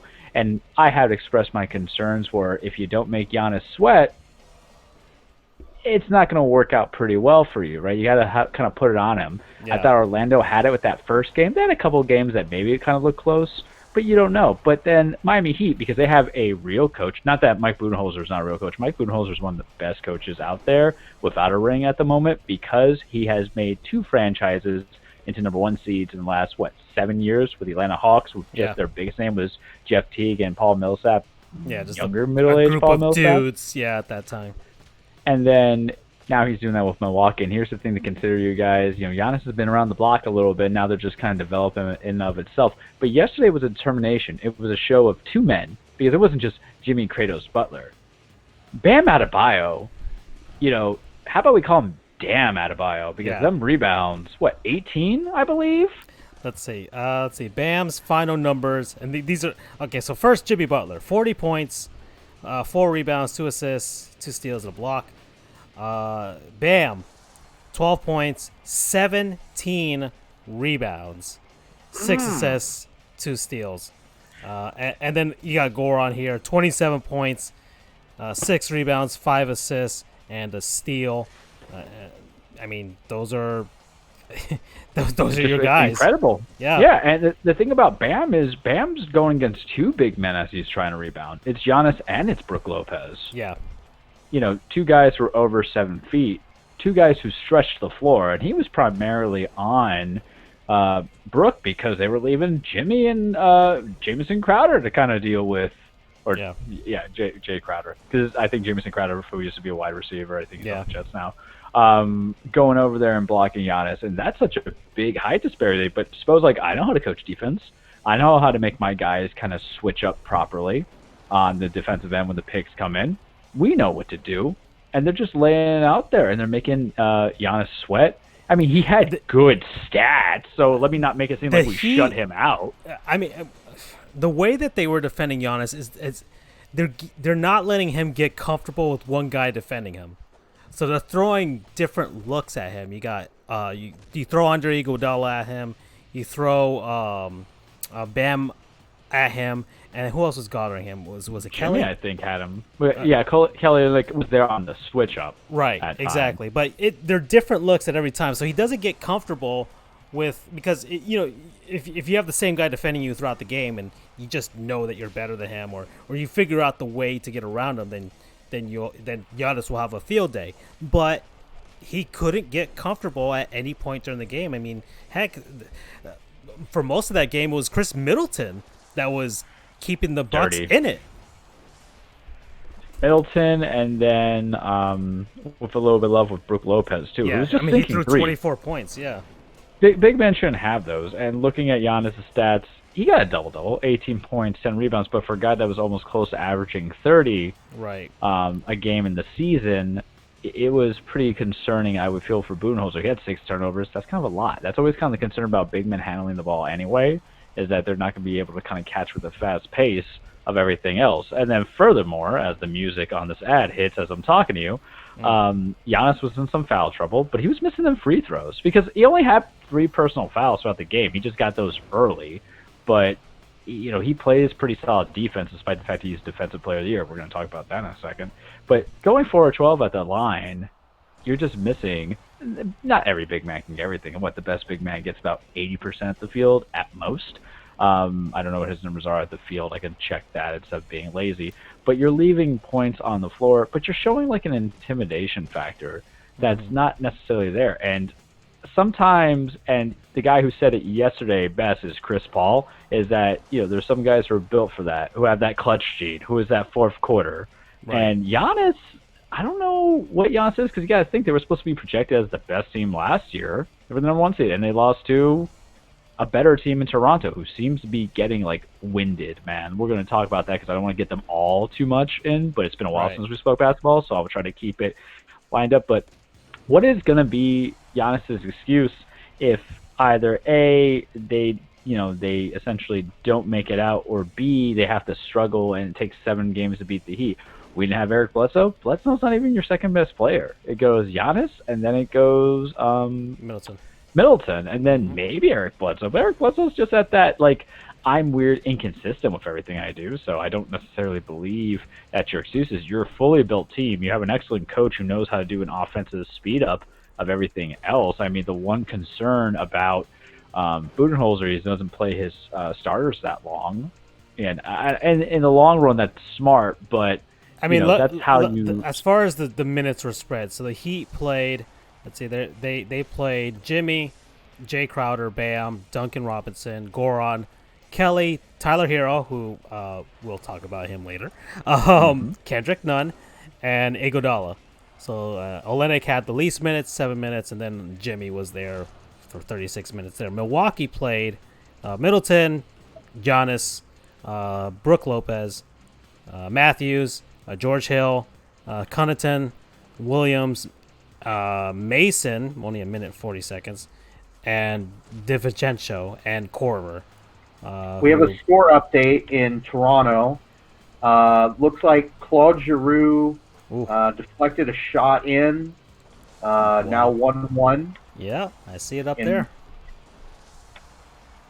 We're at the 4:09 mark in the second period. So, hockey's just awesome. It's great. 1-1 between those two teams. It's still 2-2 out in Yankee Stadium. It's 2-2 now between Miami and Toronto. So, got some good games tonight, folks.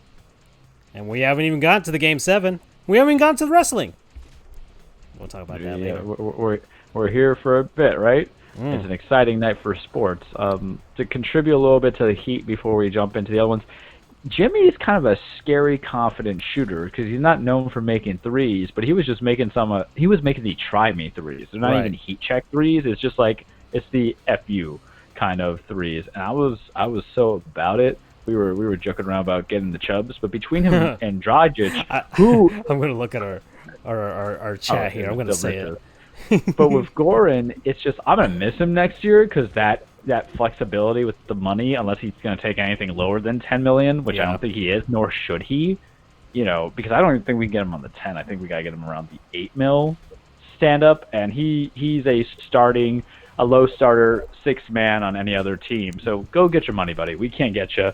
But the idea is that Robinson and Hero can kind of ball handle a little bit, and so can Nunn. Kendrick kind of came out there a little bit. He let up some shots, but the way that the Bucks were shooting them threes, they were always going in anyway. Tyler, you just keep shooting, young fella. Unlike a past Tyler Johnson, who was just not confident at all as a shooter, and then don't talk to me about Tyler Johnson. I have to talk. Do about not bring it his name into this. I have to do it because let's talk for Andrew's purposes. Tyler Johnson was supposed to be the next wave. That's an agreement 6 years ago. And he was talked about being groomed as D Wade's successor, even though they have completely two different styles of play. And he was so viable that the Nets were like, hey, we'll do the poison pill package of a contract offer when he was a restricted free agent of 4 years, $44 million. And that's when the cap hit was so high that when the it cap just number was shot so high up, they could just like put out any money. So we got pressured out. We don't want to pay Wade. We pay Tyler 4 years, $48 million, I think. He gets busted up the last 2 years, and then we trade him to. Did he go to the Nets and then they trade him to the Suns? I think that's where the rotations landed. I think he ended up in Phoenix. Whereas Hero has just kind of been everything he needed to be coming out of a Coach Cal world, where just shoot the threes because you can actually shoot, but you just might be off sync. He hustles very well.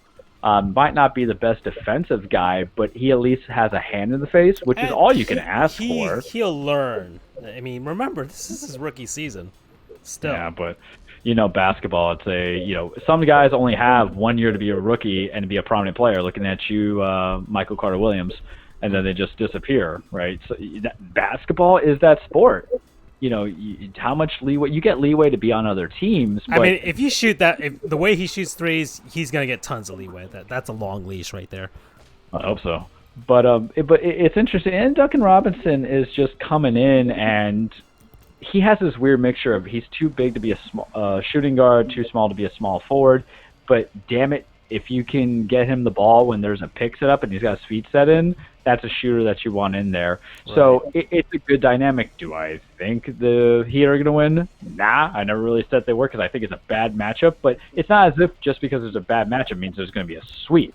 The same way could be attributed to me and the Trailblazers. Mind you, I will say that my prediction would have gone to 6 if Damian Lillard didn't have to break his knees carrying that damn team. So I'll hold on to that theory. But it's exciting because you want to be in the head of Giannis because Giannis is still young. I don't want to say he's immature, but he looks a little scared. And I sent that tweet to you guys in the chat from Tim McMahon saying that all-stars would say, or current players would say they wouldn't want Giannis as Defensive Player of the Year because he just listens to his coach as opposed to asking for the best guy. You know who always asks for the best guy to defend? LeBron James. Yeah. And I agree. And this whole year they were saying Anthony Davis should have been the guy. And I don't watch a lot of West Coast games because, too damn late in the day. But I know Davis was putting in that work offensively. But when I was looking at his defensive stats, guy was an animal. His shot efficiency or people were trying to shoot against him was lower. He had his blocks as always. So there's some cause and concern for it because this is the most favored child. And I truly believe that is Giannis. I don't even think he should have been MVP last year. I thought that was Harden. I thought Harden should have been the back-to-back. Harden's numbers were higher. His assists were good.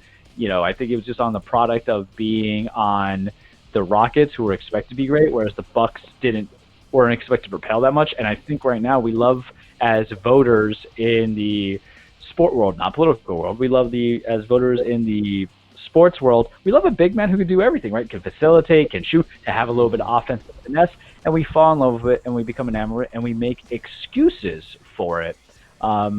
So it's one of those things where I can see the argument, like, is he really deserving of being Defensive Player of the Year because he's a big man who's scoring 30 and the offense that he has? And I think it's also just a byproduct of Mike Budenholzer being great, because that's literally what he did in Atlanta. I'm just going to give you, like, the names. I mean, Kyle Korver's here.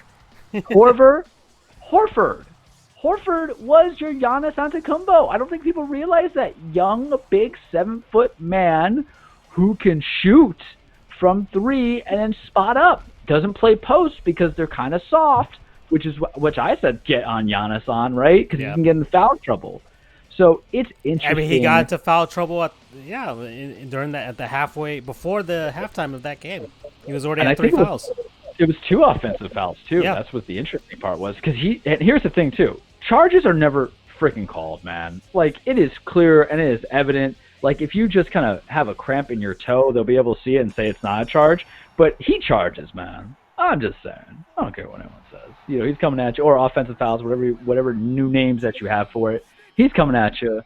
And I just wishing someone would just kind of like give him the old chair slip and it would just fall on Bus's face. Likable guy. I don't know if he's the face of the NBA that you want, because there's something about him that doesn't scream NBA-ish, right? But this is the new generation. Though I couldn't tell you what the new face of the NBA is. That's a good debate I want, because I'm going to transition to the next playoff series. You talk about what I think the new faces of the NBA are. Let me tell you about a guy who I always knew was special. It was just he was drafted to Utah, Donovan Mitchell. And you talk about a guy who has earned my respect. He really wasn't doing anything too crazy, but he still got some love. Jamal Murray. Mitchell and Murray, my goodness, boys. If I can get this and they can keep each other in respective teams for the next 7 years, I want this. I need this. It is what is required of me as a basketball fan, because they are straight up ballers. Like, I read a tweet that said, hey, don't even have the Jazz players versus the Denver Nuggets. Just have those two going at each other one-on-one, and I would pay money for it. Pay-per-view, like Tiger and, Nick. Or, Lefty. I forgot his name right now. I don't care right now. We're in a different sport. We're not in golf. Let me get those two going on right now. Mitchell and Murray, because it has been lights out, 50 points, 40 points. I'm doing everything. And I think you would agree with me on this one, Francisco, and I want to hear your thoughts on it, because I've been stealing and sucking air here. But as a team of an East Coast base, when you look into a West Coast base that's non-Lakers, non-Clippers, overrated, my God, do you not want to support either of the teams that those guys play for?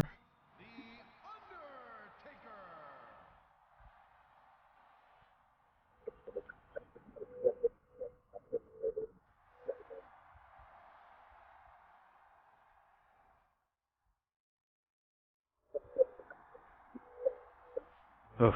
Oof.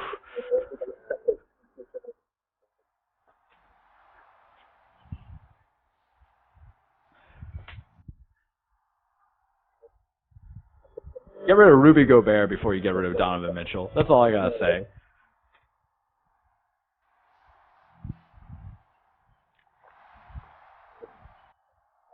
You know what's crazy? Neither of those teams are fully healthy. Gary Harris just came back. They don't have Rodney Hood over in Utah, who's a foundational scorer for them.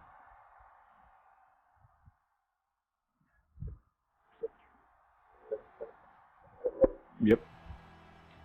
But Mitchell and Murray are definitely, they're the forefronts here, man. Oh, for the future? Ooh.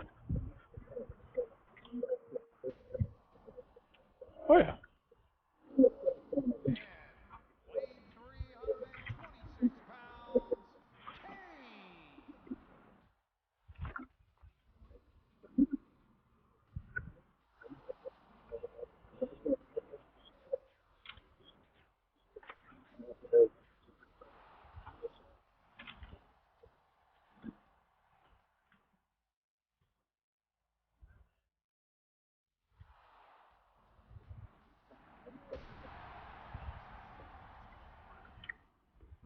And you know what's crazy about that for Denver, why it's important for Jamal Murray, is because Jamal Murray wasn't the highlight of that team. Yes, he got an extension, 5 years, 125, I believe.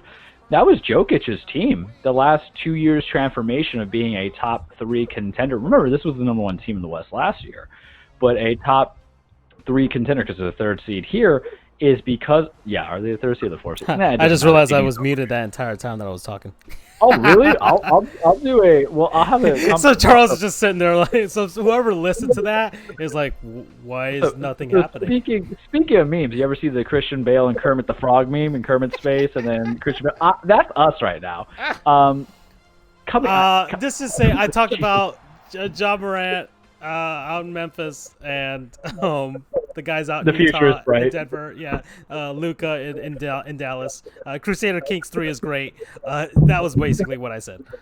As we always say, it wouldn't be Sports Goofs if there wasn't a goof going on, right? But I've loved it. Jamal Murray has outshined Jokic. Mike Malone deserves all the praises for being a guy that was barely trying to keep his head on a swivel in Sacramento, and now he's just kind of proving everybody wrong. Quinn Snyder is constantly underrated. The scouting team in Utah has just done a good job of who to draft, go from there. Even trained for Mike Conley, who's had a better postseason than he has in the main and the regular season. A guy that you're going to want for the next couple of years. I'm excited to see where that's going into because the rest of the West, and I guess we'll transition a little bit to the East playoffs to kind of do a lighter glossing of it, isn't necessarily sexy. Clippers, I ain't scared of you, man. If it wasn't for Kristaps Porzingis tearing his MCL, which is a bust signing and trade at this point, I'm calling it, you guys were putting a hard fight against basically Luka and then the brass balls that he was carrying. Because everybody else is just such an average player on that team that there's no one else that's exceptional. Kristaps is a step above it, but if you can't play, man, you're useless.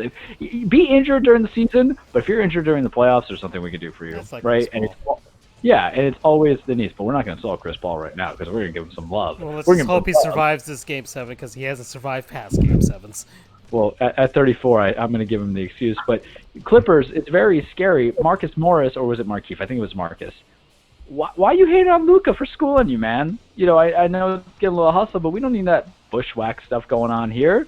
You know, just he's going to score on you anyway. You're 30. Time's passed you by. The youth is here. Don't be a punk about it. Clippers get lucky, and I think they get the winner of this Utah Jazz Denver Nuggets game. And man, is that a bad matchup. That's such a bad matchup for them because, all right, sure, you have... It's going to be a dogfight. It's going to be a dogfight, but if Paul George fails you, and it's been happening... And it's a reputation thing, too, with Paul George. Other defenders know, other players, like, they can get in his head. Well... Francisco, we only see PG-13 movies because at that time it's the movie that we only see, but we really want to see the R for the nudity, violence, and gore. And Donovan Mitchell is killing it. That's why he's the rated R superstar. That's a wrestling reference. I just had to pop it out there. But I don't know if they would match out well because here's the thing. If Paul George fails, then you're really hoping that Kawhi Leonard, who's not Mr. 30 points a game, steps up. Ivica Zubac is really your big, and he's going to get eaten alive by Rudy Gobert. At most, it's just you reduce Gobert a little bit, but if Gobert can get his head in the game, then same thing logic applies if it's Denver. I'm just now rooting for Utah, so that's my presumptions, right? But what else are you going to go on? Patrick Beverly, who's just a ball handler, a defensive guy, that's one thing. And then are you working on Lou Williams to kind of be your stroke? But you're going to have to put those minutes in. And if you match up against Denver, Gary Harris will be fully back. Maybe he gets into that body fit rotation. Mike Malone's going to be smart with those minutes. Jamal Murray, who is just going to be like, hey, I'm more than just a meme of what happened on my Insta, so it's okay. Don't worry, I got the goods. And trust me, boys and girls, he's got the goods and the skills here with the ball because, damn, that guy, he's like back-to-back 40-plus points, man, like 3 in a row. That's ridiculous. And playoffs? And then you have Jokic, who's just going to do the same thing. Oh, and mind you, he spreads out and shoots the ball. I don't think they kind of make it. Going to Houston, Oklahoma. Oh, man, it's been so good. Except for that one blowout game. Because for Andrew's purposes, hopefully he's listening, a lot of star players on both teams used to be on the other team. So it was like a double, triple trade. It's like, you know, Game of Thrones, Super Betrayals, and Clash of Kings, you know, Book 2, Season 2 kind of stuff. Because you have Russell Westbrook playing against his former team, Chris Paul playing against his former team, James Harden also playing against his former team, that he's been perennially great without them. But also it's just been a testament of how, Billy Donovan has been doing excellent coaching out, and also a very big awareness of how lacking that Thunder team is, because, man, I'm like looking at that roster, I'm like, it is not, Billy it's Donovan. Danilo Gallinari. He's a dirty former Gators coach. I know that, but man, what a job he's been doing out there. And he got 2 NCAA championships for a reason. Yeah, and Chris Paul being on board for the whole thing, and basically telling him I'm all in, and them just like, okay, let's do this, and they are doing it. And I thought I was worried about OKC's future, after losing everybody, but they're in good hands. They're in very good hands for the future now. And Chris Paul is the steward that's going to get those this new team that's trying to find their legs in the playoffs and everything else. This is invaluable. It's absolutely invaluable. And if they win this series, holy crap. And mind you, they still have like 7 draft picks to make that leverage. The rebuild has gone swimmingly well. Smoothly, because here's the thing, too, is that if any of those picks were lottery protected, it was not going to happen, because the expectation was the Clippers were always going to be so good for the next couple of years that it was always going to be with OKC. But here's the thing, too. You keep this model of consistency and winning, and Andrew, understanding this of the knowledge of free agency in basketball, dudes want to come to a culture place, especially in basketball. So if they're seeing that there's hope and potential and some money involved and good coaching that knows how to play the game that for a guy they want to play for, they're going to jump into it. Yeah, guys will spurn going to the big market areas. That's why nobody goes to the New York Knicks. People are going somewhere else. And they spend money in Oklahoma, too. We've seen that. They've just been spurned. Yeah. Because they still have to eat the Chris Paul $41 million in 2 years. Keep that in mind. All right. But he'll get a buyout. We know he'll get a buyout, right? Yeah. Well. All right. So that's our look around basketball. I don't want to keep Andrew out too long now. What? Is someone talking to me? What's up, dude? How you doing? You still alive back there? Yes. It's still only 2-2 between the Yanks and the Rays. Since you began your basketball quest, the Flyers put another one on the board, so it's 2-1. Yeah, going into is that second intermission. Is this the big game for the Flyers? Is this game 6, 7, 5 kind of thing going on? I don't know. I don't know what's going on in hockey, so maybe it's my turn to be quiet for a bit. Yeah. This is game 5. Yeah. The Islanders are up 3-1. So fighting for the lives. Do or die for them.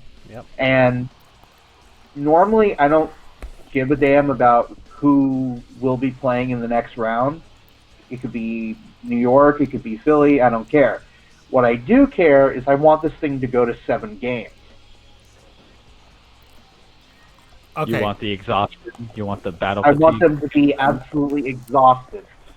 Okay.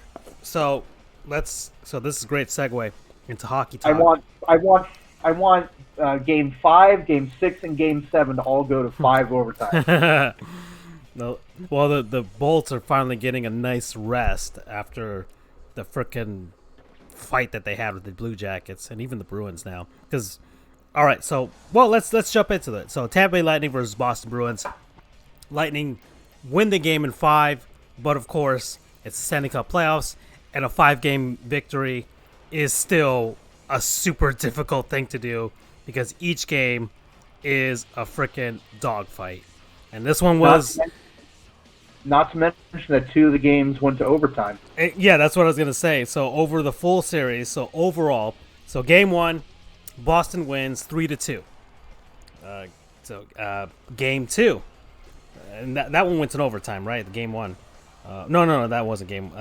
What was it? It was game 2. We won all of our overtime. We won all of our overtime games this postseason. Yeah, game 2 was the one that went into overtime. That was a 4-3 win. And then this is the big one, the game 3 shellacking, 7-1, which we beat the living bejesus out of them. Which I think was the Lightning's statement game. To basically definitively say that we don't care about the Bruins. We're not scared of you. And not only that, we are so much better than you guys that it's not even funny. Because, and I said this during the regular season, because the Lightning didn't start off so hot to start the regular season. Boston did. But over the course of the season, the Lightning got back into the swing of things and were catching up to the Bruins at the top of the Atlantic Division. And then, was it on Game Grumps? Because Game Grumps is monetized on YouTube, they can't say coronavirus or COVID-19. So basically, or pandemic, whatever, they basically just say that's when the Backstreet Boys World Tour started. And that's the secret term for the COVID-19 pandemic. So what, in 6 years when it mutates, you can say Backstreet back, all right? That's basically it. Whoa, I almost died there. I finally broke Francisco. So yeah, where was I going with this? All right, so when that happened, the Lightning had, I don't know if the NHL app still has the standings from the regular season. Let me see. Okay, they did. So the Lightning were at 92 points at 70 games played, and Boston was at 100 points.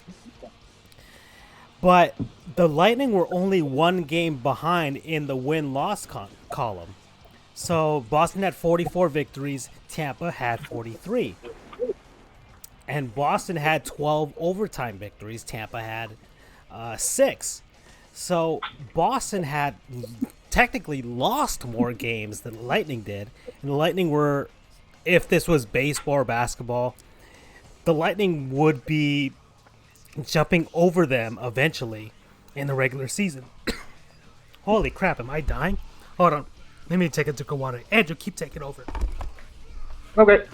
What the heck is going on here? Let's see. Charles, any questions? Yes. So, Flyers, they're coming out. They were the number 1 seed in the East, right? Or whatever side they come from. Yes, it's the East. They go to the Islanders. How big of an upset or a letdown is it for them? Because I know they weren't necessarily predominantly the best team in the NHL to get that 1 seed, but the way they did the round-robin play-in, they got lucky. Am I correct in that assessment? I think that's a fair assessment. All right, so basically it'd be a big-time flub for them to F up this badly.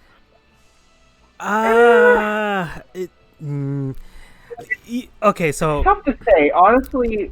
Andrew... Or are they just grateful to be there? No, Andrew, I think you can kind of agree with me here. Yes. Stanley Cup playoffs are not like NBA playoffs, where a 1 seed is definitely going to beat an 8 seed.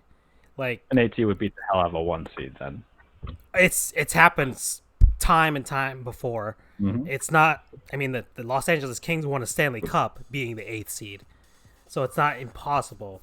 The Stanley Cup playoffs are a different beast. There's so much parity. There's much more parity in NHL playoffs than any other league.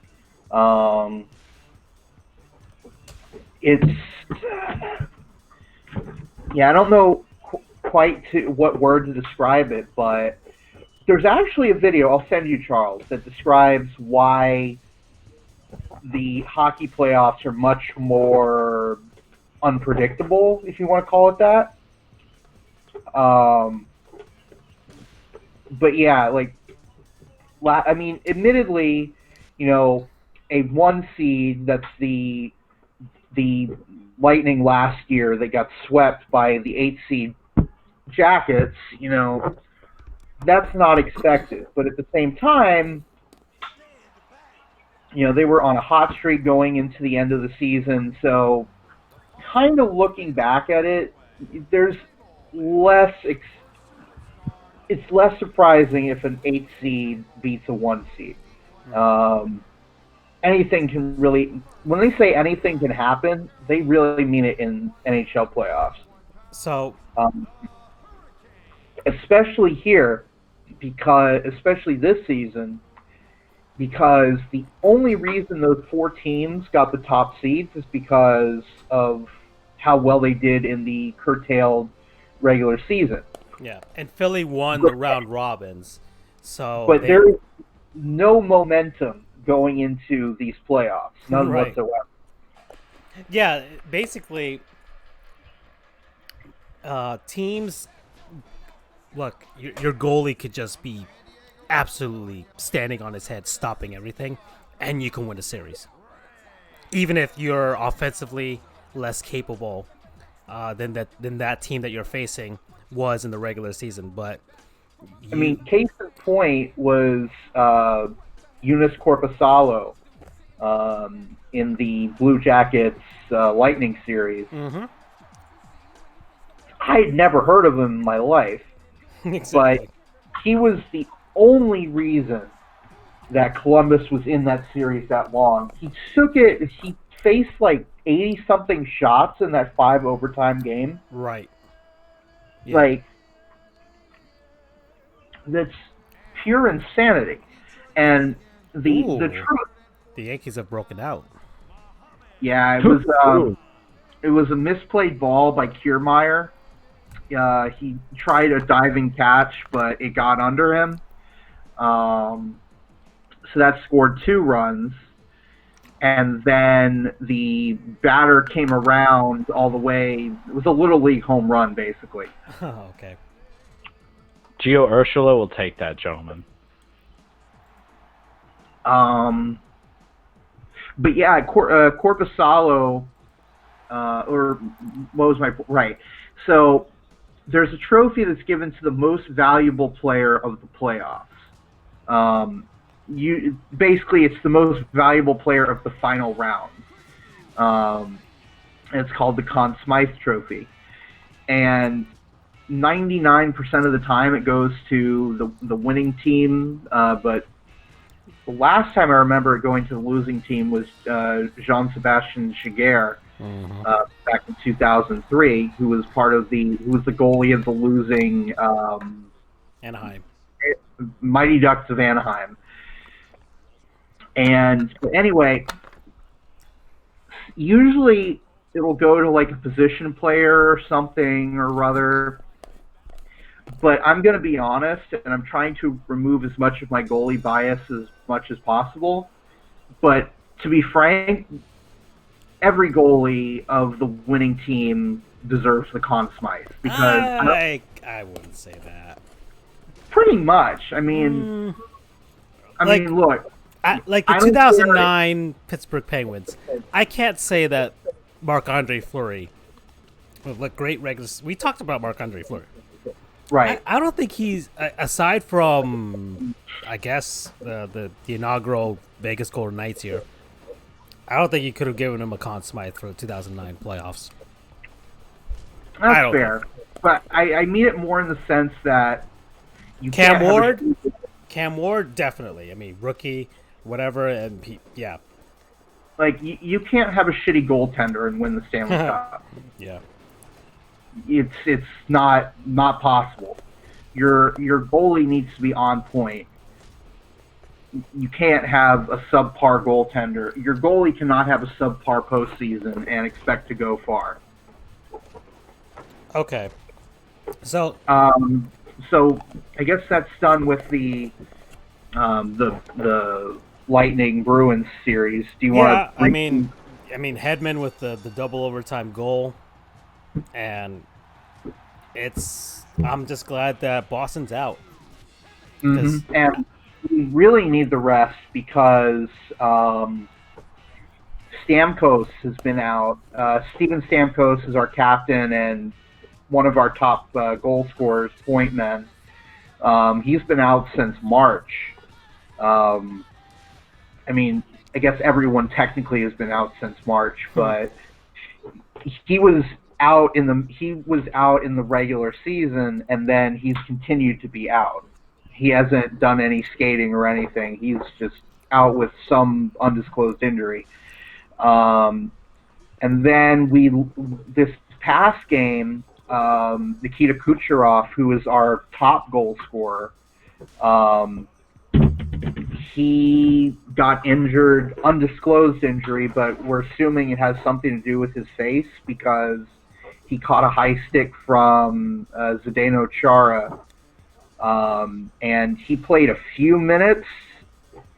He went into the locker room, came back out, played a few minutes, then left and didn't come back for the rest of the game, Game 5.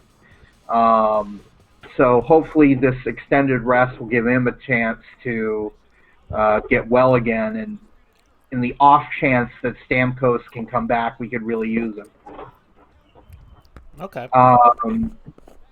The other remaining series over in the Western Conference are Vegas and Vancouver. I believe that one is 3-2 now. 3-1.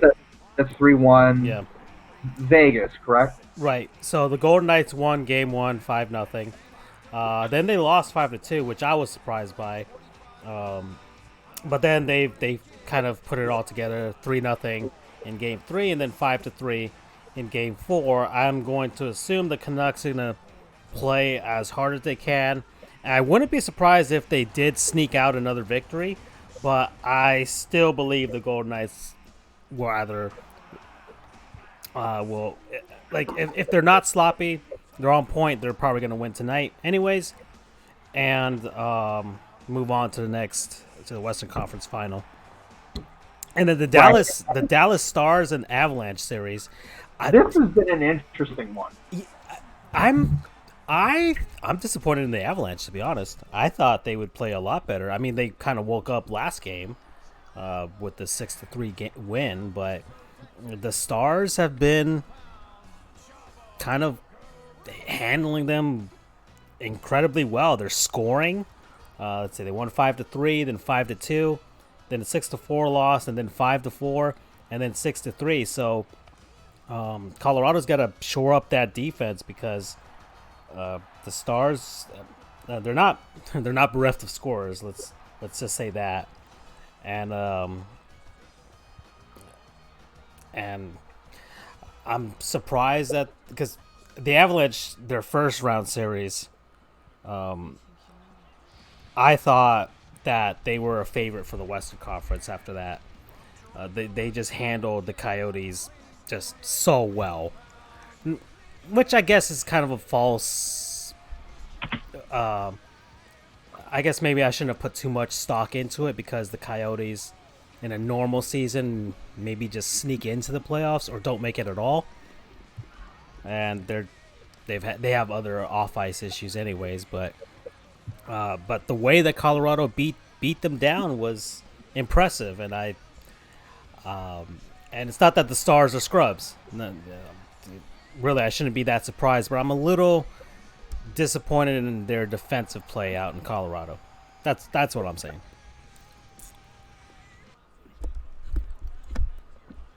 So, and this past game was very interesting because, again, must win for Colorado, and they come out and put a 5 spot on Dallas the first period. Yeah, Ben Bishop got pulled. And then Khudobin didn't fare too much better. Slightly better. He only gave up 2 goals over the course of... Bishop gave up 4. Flyers score now 3-1 with 15:28 remaining in the third. Not going, and then meanwhile, around the same time, Tampa Bay gets a homer, now 5-3. So lots of happenings going on. That was Willie Adames to left field, maybe left center. Anyway, so yeah, 4 were given up by Ben Bishop. Two were given up by Anton Khudobin. So maybe Colorado will ride that into Game 6. They could certainly use it. Okay. All right. Yeah, and we're just waiting for the series to end here, but that Stars Avalanche series, I wouldn't be surprised if the Avs maybe they finally put it together and send it to a Game 7. Other than that, good job, Tampa Bay. And remember, I posed to you the scenario because now it's about what's coming in the future. So you got the Islanders. If they win Game 6 and move on, that's not going to be an easy matchup. Barry Trotz is a fantastic coach, and he has, and he's got the Islanders playing extremely well. They've got guys that can score, and they're just structurally, defensively, they've got a great systems. It's a very, very well coached team, and they've got talent to boot. So that's not going to be an easy matchup. If the Flyers somehow come up and win this, you've got the momentum factor, which might not be great for Tampa Bay. The rest might be good, but if Philly's coming in there with momentum, that's dangerous. And then if they do make it to the Stanley Cup Finals, I pose to you the scenario, what if it's like the revenge of Ben Bishop and he's going up against his team, Dallas versus Tampa Bay, and he just plays out of his mind? That could be a scenario that could happen too. I mean, someone mentioned on Twitter, which is pretty good point, is that the goaltenders that we faced this postseason have been playing out of their minds. Right. Well, first off, like I mentioned, Korpisalo, I'd never heard of him. And he's there making 80 saves in a 5-overtime game. And then Yaroslav Halak was the backup basically the entire year and is thrown into the fire because Tuukka Rask left the bubble. Right. And he wasn't doing that well with the bubble games. So it's like they're bringing their best stuff against us. Yeah. So if we were to end up facing Bishop, then yeah, we'd expect him to give his all. And when he was with us, he was a good goaltender. I was kind of bummed and surprised that we traded him, but I mean, Vasilevsky has been fantastic for us. Yeah, I mean, there's no shortage of good goaltenders. Let's say if you face Philly, you get Corey Hart, who's playing better now in these, at least in this game, or you have Semyon Varlamov, who's done a great job for the Islanders, and even their backup Thomas Greiss is pretty good too, or at least the Panthers make him look really good. And then as far as the other game, you have Vegas, who've got Robin Lehner just playing extremely well. So there's, if the Lightning win it this year, they have really earned it. Seriously. And not to make this personal, but as I've mentioned, I think to you, Francisco, and maybe Charles, I don't remember, this would be, the team's first cup while I've been a fan. Mm-hmm. I was a Flyers fan back in 2004 when Tampa won their first cup, and which was funny because the ECF, Eastern Conference Final, was Tampa-Philadelphia. So Philly was a stepping stone on their way to the cup. And I've told myself, call it superstition if you will, but I will not touch the Stanley Cup until Tampa wins.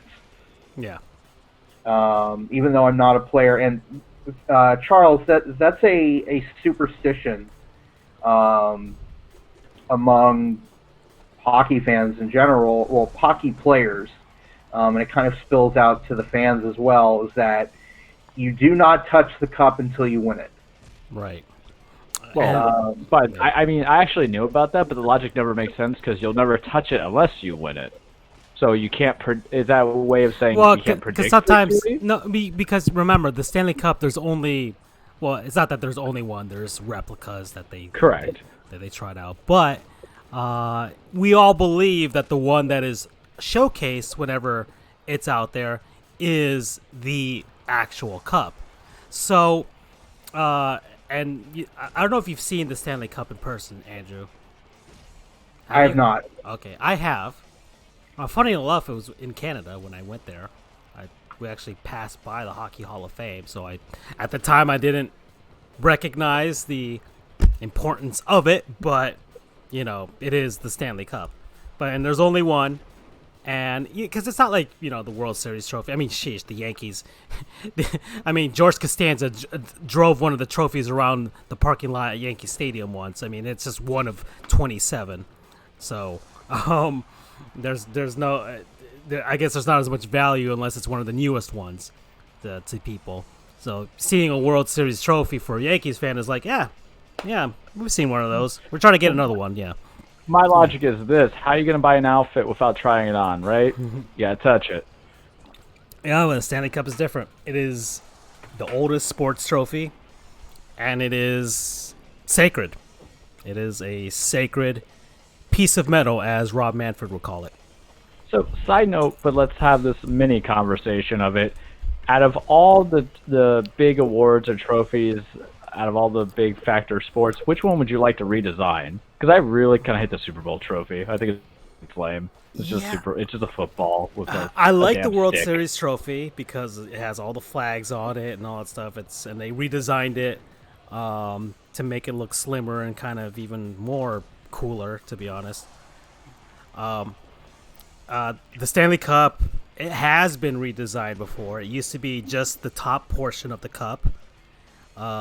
And then as teams won and you needed more space to engrave, they added rings to it, but it used to be really thin, like really skinny rings. And then they replaced those rings with a fatter cup that you see today.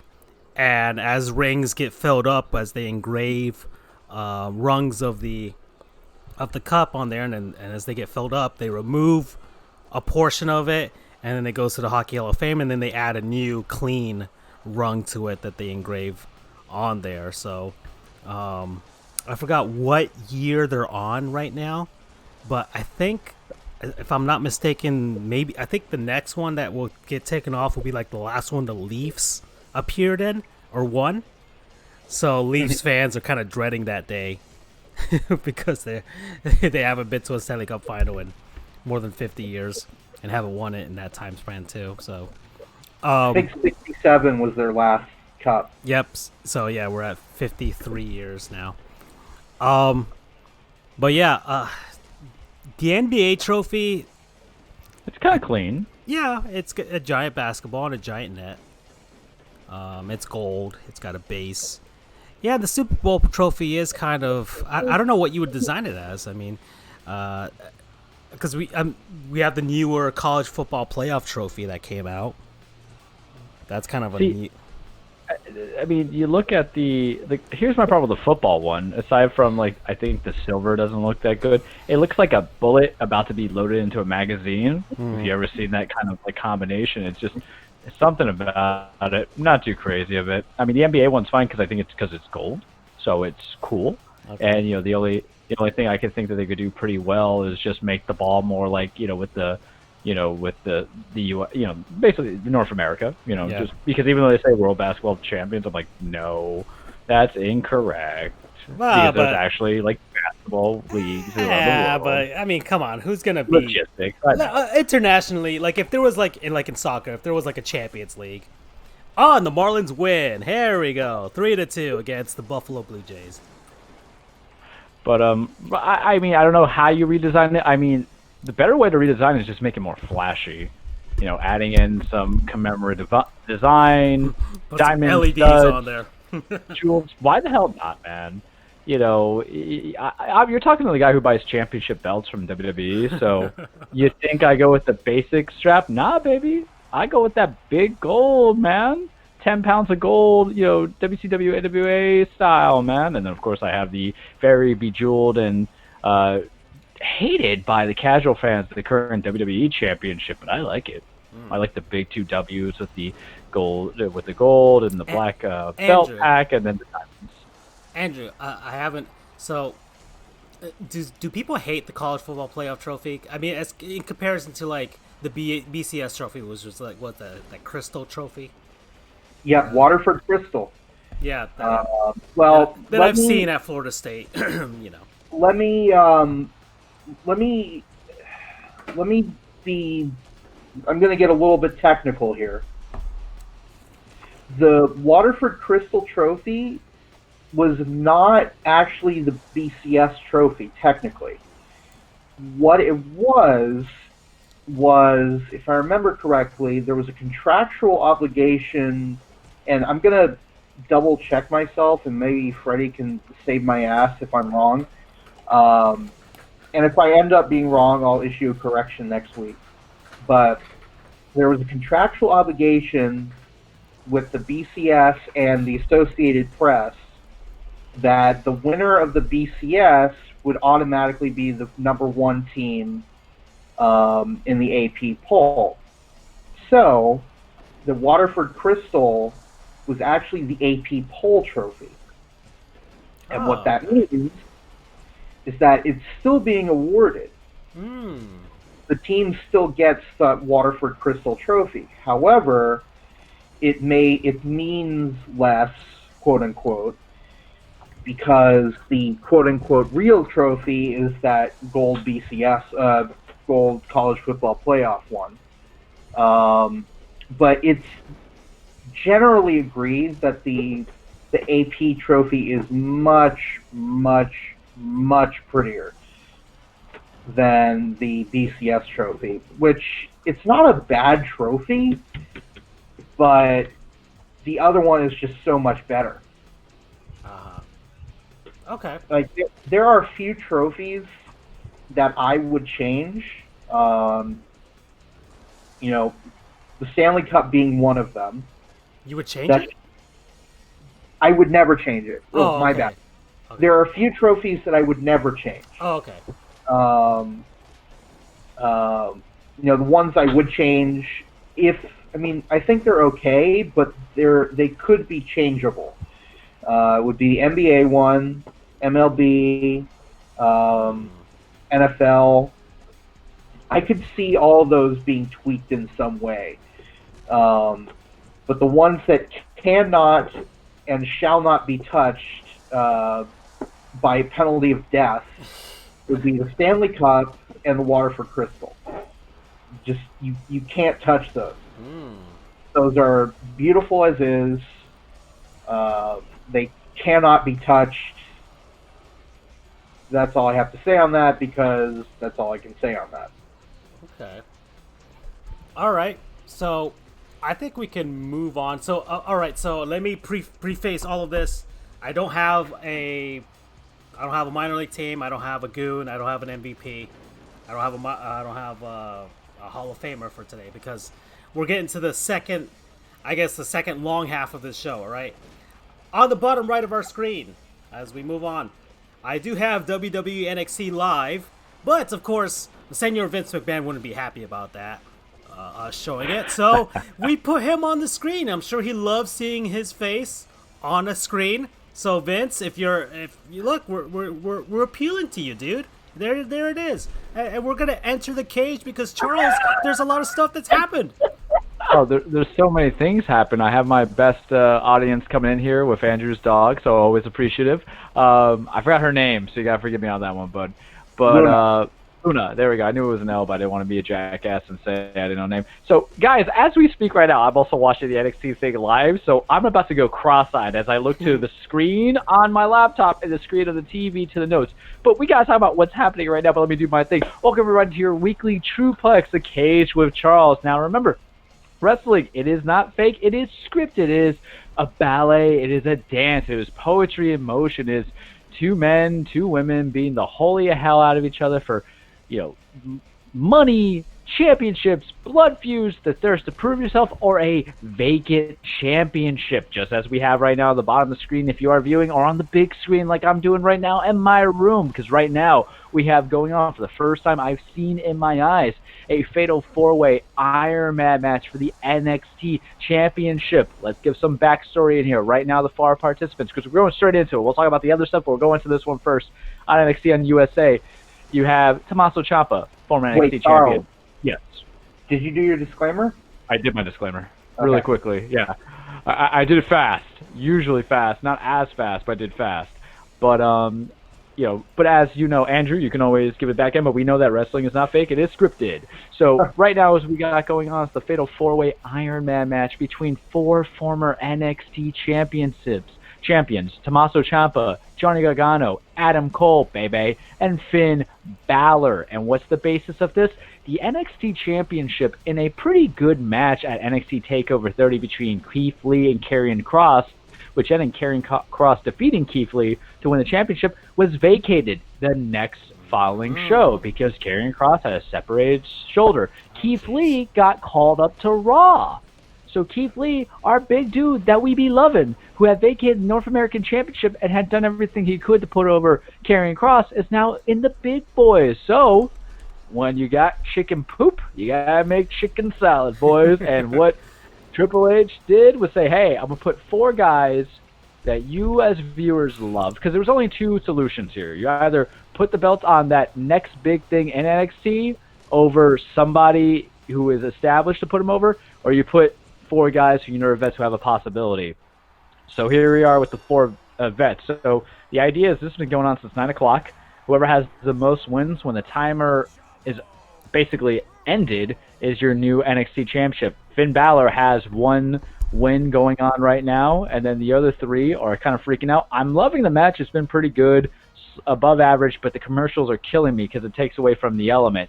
Big S poppin' boys over in wrestling, because it's been about a week since I've talked to you about it, and in that span, there's been many promotional organizations that have had pay-per-views or will have pay-per-views. That is killing me. So NXT TakeOver 30, pretty darn good. Better than NXT TakeOver in your house.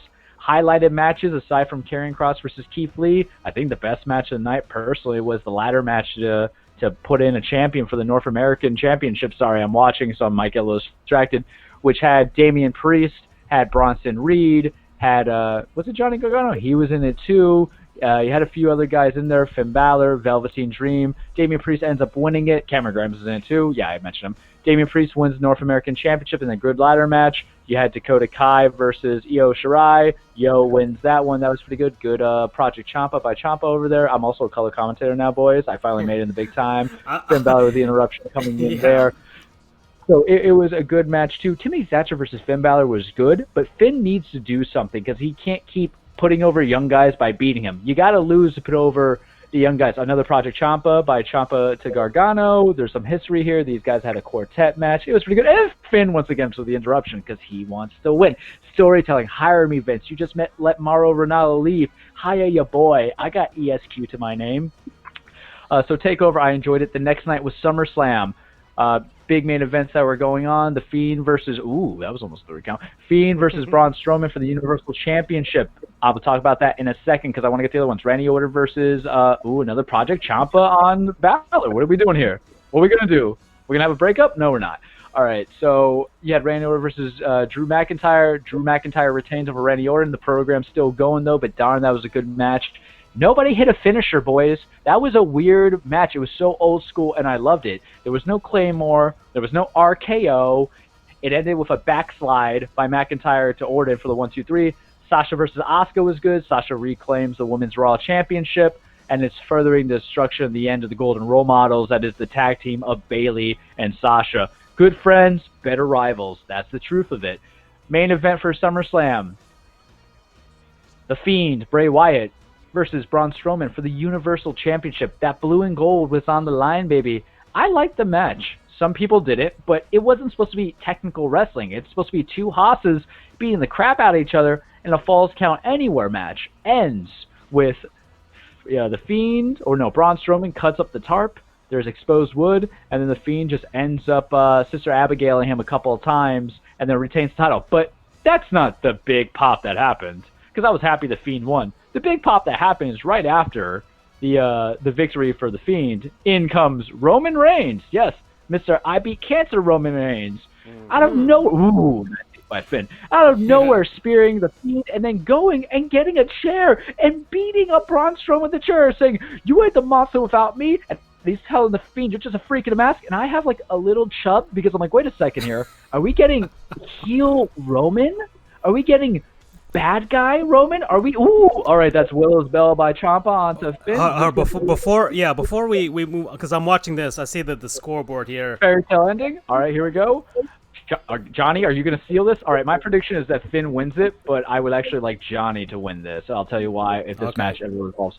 Okay, so Johnny Guerrero has one up. All right, so scoreboard. Now the scoreboard is Johnny and Finn 1-1 going in there. Cole's got nothing. Ciampa's got nothing. Got 26 minutes left. All right. I know there's like so many things you're trying to get out the door here. I'm doing a good job, right? If I ever have children, you can set me up with quintuplets because I can manage them. And this is real time that's happening. For the first time we're doing this real time, watching wrestling. We've done baseball and stuff before, but this is a different beast here. So because I'm seeing this.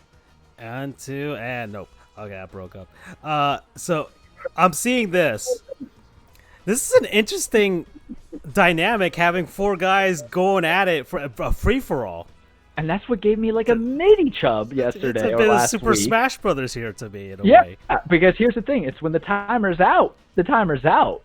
So all bets are off, man. So that's what on the bottom left that I'm seeing every few minutes that they're posting there. There's like 26 minutes left for wow, okay.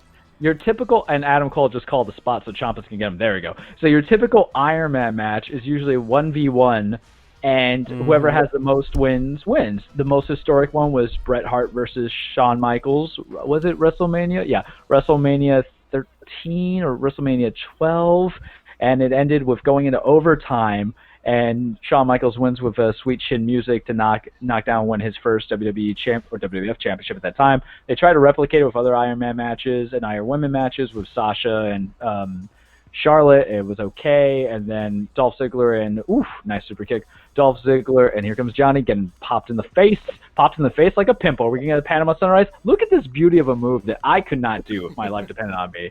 Like, that's just pure. There's a gymnastic element to wrestling, and these two have history. That's a good thing too. Everybody's got history. Ooh, so now we're at 3 guys. The tension is high. I'm assuming Ciampa's gonna get it at some point, and then it really gets kind of intense here for your boy. So if I scream or if I get excited or if I moan, forgive me. I'm just really aroused. So the Iron Man matches are interesting, but they're usually a feud ender, I would say. Because what else is there to say about ending a feud besides, hey, we went a whole hour on this thing and I retained, or I won, I beat you. That's it. Next thing would be like maybe a street fight, but I don't know. It's whatever. But so this is good. This is what you need, because even though these guys have been former champions, about 2 out of the 4 of these guys, if you gave them the belt, can you give new direction to help rebuild the brand until the proper guys come back? I don't know what you do with Adam Cole. Ciampa just turned heel. Johnny's been heel for a while, but I want Johnny to win on the sole measure and nature that the one title that he won a year ago, he didn't have a long run. He lost in the first title defense against Adam Cole. Ooh, there's Ciampa getting his victory. You see, guys, I'm calling the spots. Because I am. Oh, he didn't get it. Because I'm the salsa instructor here. I'm telling you and your cute little girlfriend or boyfriend how to move left and how to move right. And Adam Cole had that title for 400-something days. Finn Balor. Now, why I would also want Finn to win is because Finn was champion about 3 years ago or 4 years ago. Then he went to the main roster. So if he's going to win it again for the second time, it's in this new focus of a Finn where he's the bad guy, where he's the prince. Are we going to do doubles widows, Bill? That'd be interesting. Great. Oh, that's another Wait, can I jump in really quick? Yes, please.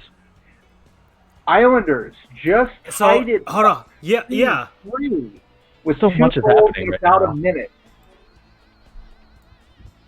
Unbelievable Holy crap. comeback by the Islanders.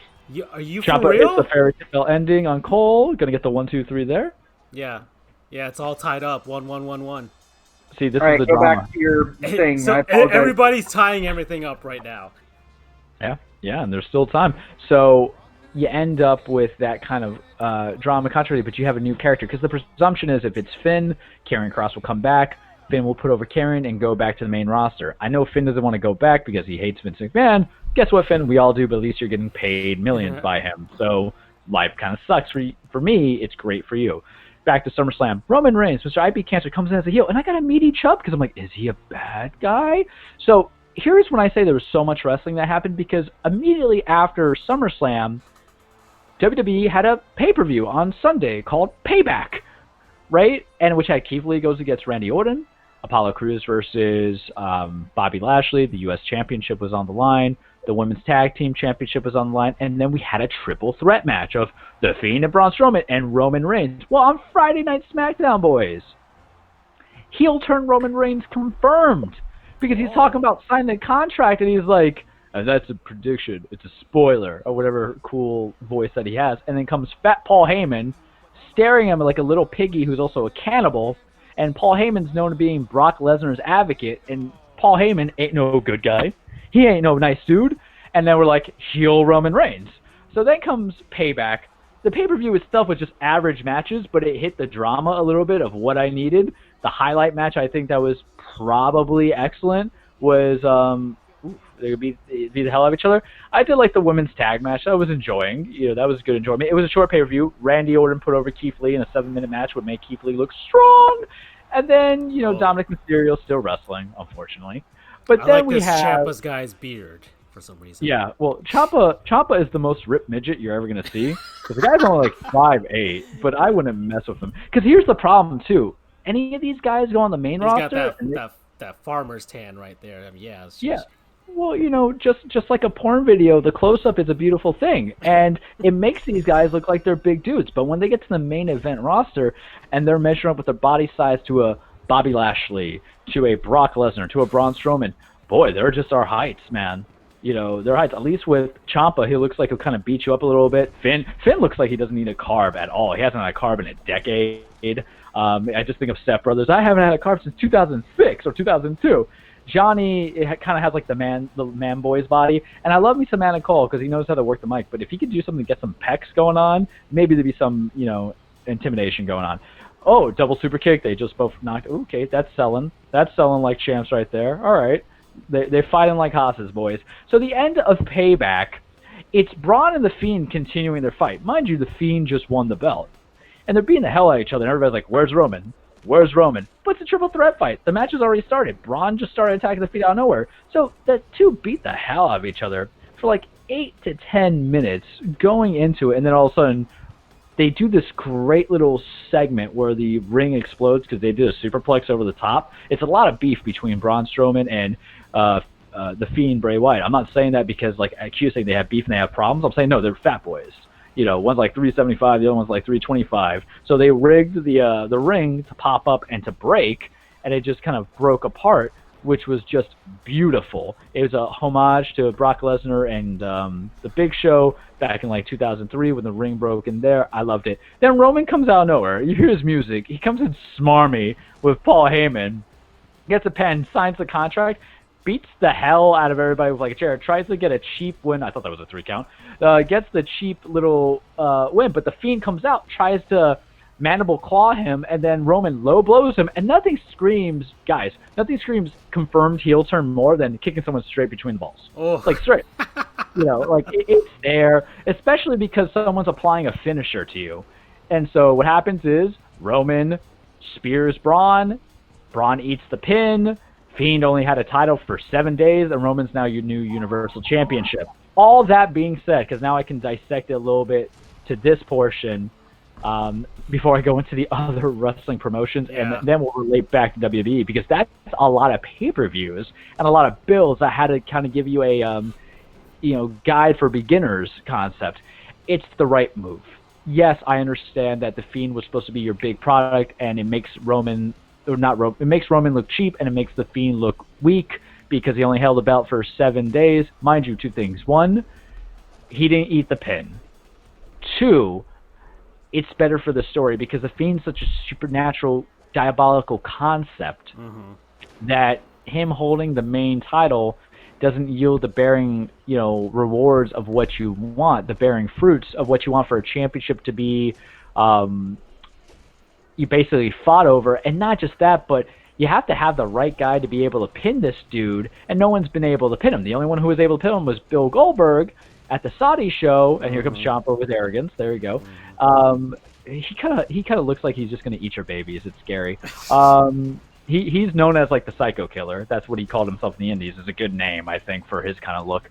But Goldberg is the one who beat the Fiend, and that caused a lot of controversy. So if this is the way to get the title off him and just make him more of a story character, as opposed to like I have a title to defend it, like yeah, maybe there'll become more to come. But I agree with the decision.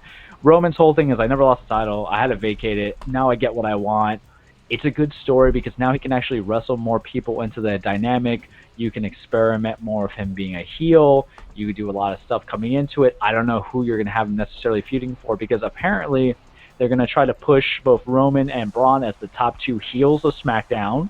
And they're going to try the Fiend to be like a babyface. And part of it is because he's been working in relation with Alexa Bliss, who's kind of going back to her Harley Quinn kind of styles.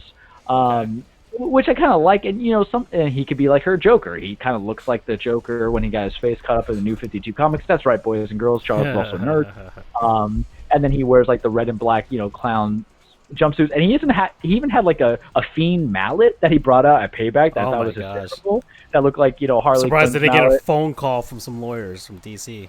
I'm just as shocked as you are, but it's the Fiend's face, not the Joker's, and it was more of a square cube than like a typical rubber mallet. So more power on them for that. Are we going to go for the air raid crash on him? There's a lot of callbacks. This is what happened in their takeover match a couple months back. Ooh, are you going to do a power bomb? What are we going to do here?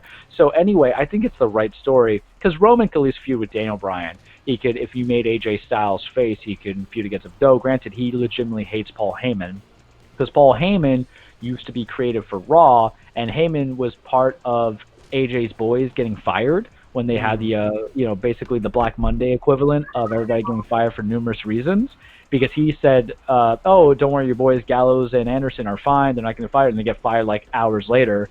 And he was like, what else could I have done for you? And they were like, oh, nothing. So AJ's a ride or die kind of guy. He don't play around. He'd beat the hell out of you. What are we doing here? Okay, that's a very awkward. Yeah, that's not going to work on a stomp. What are you doing, Finn? So it's going to be interesting. But they have a draft that's supposedly coming up where they're going to realign certain people. We'll see. I don't even think they necessarily do a draft. Are you concerned that this could end in a tie? I would lose my... Well, it's not. It would just go to overtime, to sudden death. Okay. But the problem is that unless USA has it, it's not going to happen. What's going to happen is either you're going to have someone's boys interfere, which hasn't happened yet, but someone has boys, or someone's going to use a weapon when the ref's not looking. Because it's the segment, right? You'll have ref gets kind of knocked down, someone brings out a weapon. Because here's the thing. In a normal triple threat or fatal four-way match, it might be no DQ. But since an Iron Man match, and it matters about wins and losses. Right. If someone gets hit in the head with a chair and it's seen, the person who got hit in the head with a chair is going to win, right? Yep. So it would be very, very, very disappointing. And all right, we're going to do the cradle roll. We're doing here. All right, so it'll be interesting to the future. Other things that Charles likes are what they're doing WWE that's not NXT right now because we're NXT in it. Bobby Lashley in the Hurt Business. He's the U.S. champion. I like it. I think that's what you kind of need to do. Apollo wasn't necessarily, don't you tap right now, man. Come on. It's weird. Over in the U.S. wrestling, tapping out is seen as a sign of weakness for your main stars. But if you go overseas, whether it be Japan or British wrestling or anything of that nature, it makes sense. Just like in MMA, the reason why you tap is not to be a hero, is because you don't want the severe damage done to your body. Right. You put me in a sleeper hold that's going to impede the blood flow to my brain, and I'm going to end up becoming like broccoli. Yeah. I don't want that, or I don't want to tear the ligaments off my elbows or my knees. So I get the idea. I don't want to tap because I'm heroic, but the idea is lengthening careers. The only time you should really have, if you can change that mentality, is have like Old Yeller knowing he's not going to get another opportunity at the title, so he's willing to risk the remainder What of is his happening body. here? Is he going to tap? I think I might be ahead of you. You're probably like a few seconds ahead if Yeah. I'm doing streaming. So I will, because I'm not looking at your screen, I'm looking at my screen. So Ciampa's hulking up. This is where Yeah. I'm at. He's telling Cole okay. he's not going to tap out. This is storytelling. And then here comes Johnny. He's going Yep. to hit him in. Okay, double. It's going to, if they both tap out, it's going to be, it'll be like a double win. Because now it's a double submission. So what happens is the figure four is reversed. You have the Gargano escape kicking in. You know, Ciampa's already been in pain. He's tapped out to this in the past. Now I expect Finn. Okay, there's Finn. So you're probably about 30 seconds ahead on me. Yeah. Johnny is like, go after yourself. It's not happening. Oof. The women's, I like what they're doing with Asuka. Some people don't like that she's going against Mickie James. I'm okay with it because you have to do rotation. They're splitting up. They're going to have Bayley and Sasha feud against each other. It's what should be done. You got to do some things. You know, Bayley's had that women's SmackDown belt for so long. It's time. New blood. They've already hinted the fact that Sasha can hold on to a main title. It's good storytelling. Intercontinental Championship. Jeff Hardy, if we want to talk about, you know, names of the past, has won the Intercontinental Championship. And I forgot who he's feuding with, but he's feuding with somebody over it. He just beat AJ. He beat AJ Styles like 2 Fridays ago, and then it was Nakamura. Oh, Sami Zayn came back. Yeah, good for Sami. Sami needs to turn face and go against Roman, because that's the ultimate underdog versus chosen one mindset that you go for. All right, we got the 4 corners coming in. All right, we're doing some work. Over in other wrestling news, because I got to break out from WWE without the saturation. And I guess it shows that there's too much wrestling sometimes. WWE World, or at least for WWE. So AEW, guys, they have All Out this Saturday. I'm kind of tempted to order it, but I don't want to pay like $50 for it. So this is one of those times where I wish wrestling was cooler, and I could have boys come over and girls come over. Hey guys, let's just go watch some stuff. All right, see what happens. Because the card to me has a lot of potential. You have Jon Moxley versus MJF. I sent you guys some stuff on MJF a couple weeks back on his promos. This is for the AEW Championship. Some people feel Moxley's going to win. I actually think MJF's going to win because something was pointed out in their interview that MJF would be the first actual AEW guy to win the championship because Moxley is a former WWE guy. Jericho is a former WWE guy. The first original. Yeah, so I think you want to run with that momentum. He's also very young, too, so there's good storytelling. He's been undefeated. Remember, AEW does that win-loss. That makes a lot of sense. Like, you're trying to establish your own brand. You don't want to be like, you're basically just freeloading off of nostalgia or whatever from a different competition. Completely. Especially since, for me, and please, Jon Moxley, formerly known as Dean Ambrose, don't hate me, but I haven't been too thrilled with your run as a champion. I think part of it it's because of, you know, the issues that have around it happened in our world with CV coming in, right? But it's just, I think the right guys were enthroned to you. You didn't have the Jericho rematch. You had Jake Hager that you defended against in a very match. Your match with Brody Lee was enjoyable. It was aggressive, but I don't think Brody was put into an impossible situation, which, mind you, Brody Lee won the TNT championship off of Cody. So they basically killed Cody for a bit. He's off TV for a while to sell the injury. All right, we got the drop kick. Are we gonna do the coup de grace? We're gonna give it a Finn. Too early to give it a Finn. You gotta sweat this out till 9 minutes and 10 seconds left. You gotta do it with like 20 seconds left. Don't give me this. So you have that going on. But Moxley, it was Brian Cage. That was kind of average match. I don't even know they had a rematch. So I'm ready for MJF. I don't know who they have for him as a face to go against him. The guy's just been a gift. All right, Johnny, what are we doing here? Double super kick. Another super kick. Are we just doing a super kick party? I see it. Super kick party coming into it. So it's interesting. So that's one of the games going on. Chris Jericho versus Orange Cassidy in a Mimosa Mayhem match. I don't know what that is. All I know is that that's something you get at brunch, my dear sir. Well, I know what it is, but I don't know what a Mimosa Mayhem match might be. Are they going to dunk them in mimosas? If anyone's left in the tank? You know, these are questions it's that just, I'm hoping. A whole bunch of mid-30s housewives surrounding them. Well, you know. I'm hoping it gets explained to me tomorrow on AEW Dynamite, so I get an understanding. This would be their third match. Their first match I thought was good. Their second match left a lot to be desired because it was botched at the end because Jericho's a little bit of a hefty guy, right? Cassidy is very small, so it was supposed to be like a mousetrap pin, and it did not work out pretty well. But, a good feud needs a cool ending. And I we have think to I give it that synced kind it of up to your TV now. Perfect. All right, Finn, what are we doing? Oh, no. You hit that 1916 on Johnny. All right, so these two had beef because they had an excellent takeover match. And that Tornado DDT is beautiful because when Finn came back, he wrecked Johnny by hitting the 1916 DDT on the outside, which basically killed Johnny for a couple weeks until he came back. Other things in AEW. Kenny Omega versus Adam Page versus FTR, formerly known as the Revival, WWE boys. Why this is interesting, Adam Page has been kicked out of the Elite. The Elite was Cody, Kenny, the Young Bucks, and Adam. Adam, for some reason, screwed over the Young Bucks. I believe it's because there was influence of FTR. Tell him, hey, do us a solid because you like beer and we like beer. Let's drink beer together. It's just good classic storytelling. Your boys about that. I expect FTR to win. It's been ostracized. And then, yeah, I expect FTR to win, and then that will cause the heel turn of Kenny Omega, and then Adam Page will become your new face, and then Omega and him can feud, and it'll be good. The match should be excellent.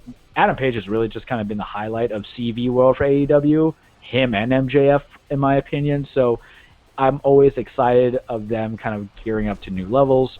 Women's championship match, I don't care. Shida versus Thunder Rosa. Thunder Rosa is the NWA women's champion. NWA is a smaller promotion that has its show on YouTube every Tuesday. They've suffered quite a bit because of what are we doing here? Backstreet Boys World Tour. Backstreet Boys World Tour is always for it. But NWA wise, it wasn't. They suffered a little bit from CV, so there hasn't been no build. Sheeta's looked like a weak champion. They still don't know what they're doing at the women's world. I don't care. 21-man Casino Battle Royale for AEW Championship. Let's see what happens there. Dark Order versus a bunch of dudes. Matt Hardy versus Sammy Guevara in a Broken Rules match. Basically should be a hardcore match. Sammy Guevara should win to be put over. And then they have a couple of stuff. So we'll see. September 5th is when it's happening. Let's venture into New Japan, boys. And I think it's going to sync up perfectly with this end of this match. So I'm gifted, right? New Japan has righted its wrongs, gentlemen. As I complained to you, I had no idea what the hell they were doing. They had Evil beat Tetsuya Naito to become double champion, and then he went against Hiroki Takahashi. God, I gotta learn how to say names properly. I can't even say my own. When he was defending his belt, Evil retained, and then they were building up to where they were going to have a rematch between Tetsuya Naito and Evil in a pretty better match that came into it. This happened in Summer Struggle in Jinkai, where they also crowned King of Power Tournament or King of Professional Wrestling Tournament, which went to Toru Yano, and I love it because Yano's like a comedy geek. He's basically the Three Stooges of wrestling because all he wants to do is sell his DVDs, and I promise you I'm going to send you guys snuff on him so you can see because it's kind of like a joke. Because the match literally starts with Sonata and the other guy beating up Yano as Okada, who's his boy in the same stable, just posing, and he realizes, oh crap, what's happening? And then it ends with Okada, arguably the best wrestler in the WWE, or not WWE, I'll talk about that in a second, because the PWI did a top 500, and they had Jon Moxley be top. Ooh, we went for the last shot, and then we went to Gargano Escape. What are we doing here? There's so much storytelling that I'm about this. So Yano rolls up Okada and wins, and I was just cracking up so hard. I think we're getting Evil Kota Ibushi, and I'm about that. But bringing it to the main event, so aside from silly interference of Bullet Club and Los Ingobernables de Japón, Tetsuya Naito wins. He reclaims his legacy, his destino, getting both the IC and the heavyweight championship back. The evil experiment is over. Oh, here we go. The evil experiment is over. Naito's now double champion. He gives this big speech in the ring, and then fireworks goes off. It felt like a Japanese Disney movie, a Studio Ghibli movie, right? It was a very curious decision because, Evil winning was a knee-jerk reaction to the travel restrictions because the leader of Bullet Club was Jay White, and he's over in New Zealand. And I think he was actually over in the U.S. doing stuff here, and he couldn't come over, obviously. So they put those restrictions on it. So they made Evil the new leader of the Bullet Club, gave him champion, and I think it just didn't work. It's not that Evil's a bad wrestler. It's just that he's not it's just such a high level of what they demand in the main event card that I don't think he can carry. And you put it to Naito. Now I'm hoping Naito carries it for a while, has some feuds with Jay White. Oh boy. I know it's getting tense, dude. I'm We're- actually thinking up. I'm down here. I'm at the 3-minute mark. Oh boy! Oh boy! Oh boy! Am I ahead of you or behind? You're ahead of me, I think, because I How haven't had many? a timer yet. Yeah, I'm at 3:08, so you're like a couple seconds ahead of me. So All right. I can carry this. I can carry this because we can watch my reactions in 2 minutes as I scream. If this is gonna lead to Ciampa and Gargano as the last 2 men standing, I will just need a new pair of underwear because the story between these guys for the last like 4 years is just beautiful. So yeah, Naito wins. I'm hoping he holds it until Wrestle Kingdom, where Evil Kota Ibushi ends up getting the title and going from there. So that's what's going on in the past of Wrestling Worlds. Now, let's just get my reactions on this craziness. So, are we going to give it to Ciampa, you guys? So here's the scoop on Ciampa. Never lost the title, had to vacate it because of neck injury. Oh. Came sorry. back, had his match with Adam Cole. You know what? There's too many guys weighing out. It's going to be Finn Balor. He's going to come in and he's going to get it. I can already see how this is going. Yeah, Finn's going to get that opportunity coming in. You can just tell. Oh man, I'm getting nervous. Unless they're going to sync it up to overtime. So Ciampa vacated title, try to get against Adam Cole. What are we doing here? Are we really going to leave it to Gargano and Ciampa? Because if it is, Johnny has to win. I think that's what you got to do. Oh, please. So- Give me what no, Finn looked up. He knows what's going on. All right. So, okay, we're at 1.5 minutes now. Oh, my goodness. So, I don't know. These guys are in the ring way too long for me to think that's going to be either of them. It's got to be Finn. He was looking up. Cole's looking up. We're at 1:32. Guys, I can't deal with this anticipation. I feel like... All right, I think we should just roasting watch it from here on out. All right. Just All to right. see. Okay, so, oh, gosh. I'm like a virgin in prom night right now. So, we're down at 1 minute now. Ciampa's... I'm at 116. Wow, really? Sheesh, Yeah. I'm way ahead of you. Sling, man, it's a weird little thing. That's how they get the streaming. So you got 50 seconds, or you got a 20-second differential basically. So I'm just watching. I mean, sheesh, you're the expert. Oh boy. Oh boy. 55 on my end. I'm glad I'm What's not the looking at score? our I haven't seen it in a while. It's all tied up. Wow. Oh my. Yeah, So that's that's why it's sudden They all have death. 2 at this point.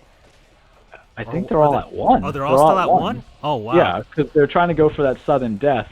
But the thing is, Mhm. Cole and What is Finn- happening here? Oh Unless you get no. a double pin, that would be the stupidest thing, but it'd be the smartest thing. All right, we got the air raid. There's Finn. Oh god. All right, so I got to Finn doing a sneaky. Yep. All right, good. Charles is smart. Yep. He knows everything, gentlemen. I- He knows How do everything. you Did I do not this? call it? How do you do this? You keep doing this. I don't know, It's but I got it basketball. live. Oh, Baseball. What just happened?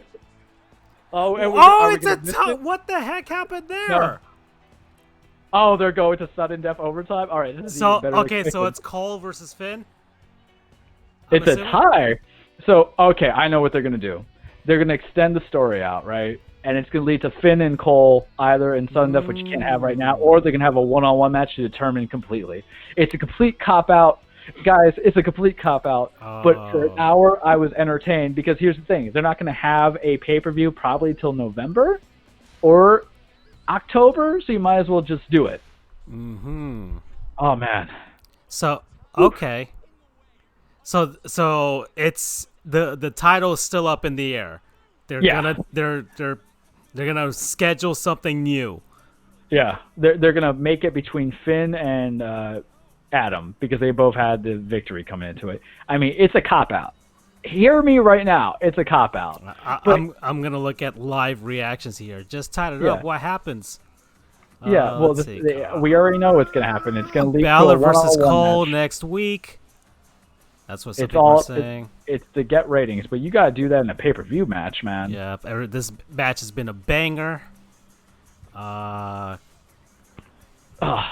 Look, how do I want to say Was this? gorgeous. Looks like anime match is going overtime, but it's not, I guess. I gotta say this in the PG-13 way, gentlemen. Okay, But you know, sudden death if- next week. Yeah, everybody's. Yeah. sometimes playing the game of just the tip is just enough, right? And that's what's happening here. This is how I view this match. 1-on-1 next week. It's all for ratings, Okay. but I'll take it because that's a money match in of itself. But damn it, I would rather have a pay-per-view where I'm not going to get commercial interruptions. I don't know how I feel, but I liked it. They pulled a sneaky on it.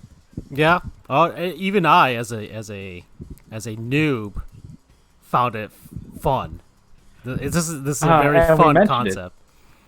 Oh, and we mentioned it. We mentioned Finn stealing the sneaky and the concept of sudden death.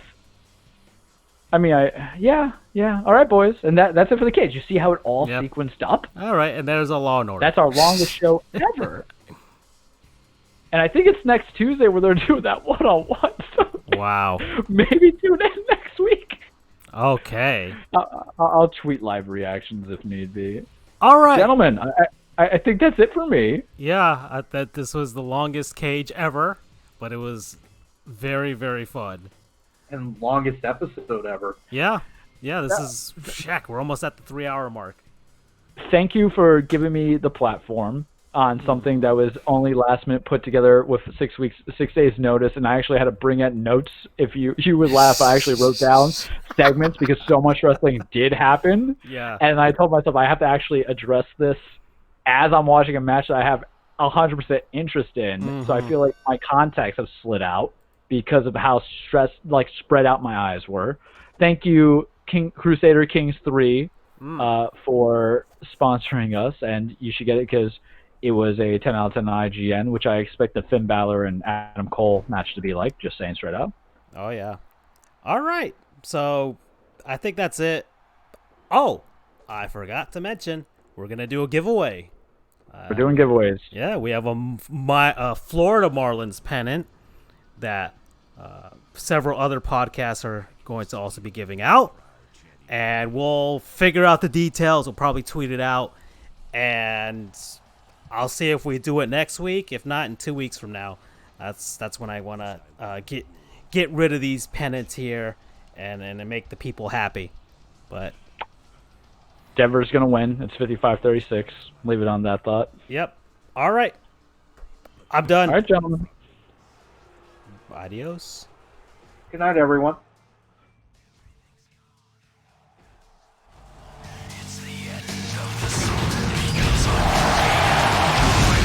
And now, I'm gonna get it back.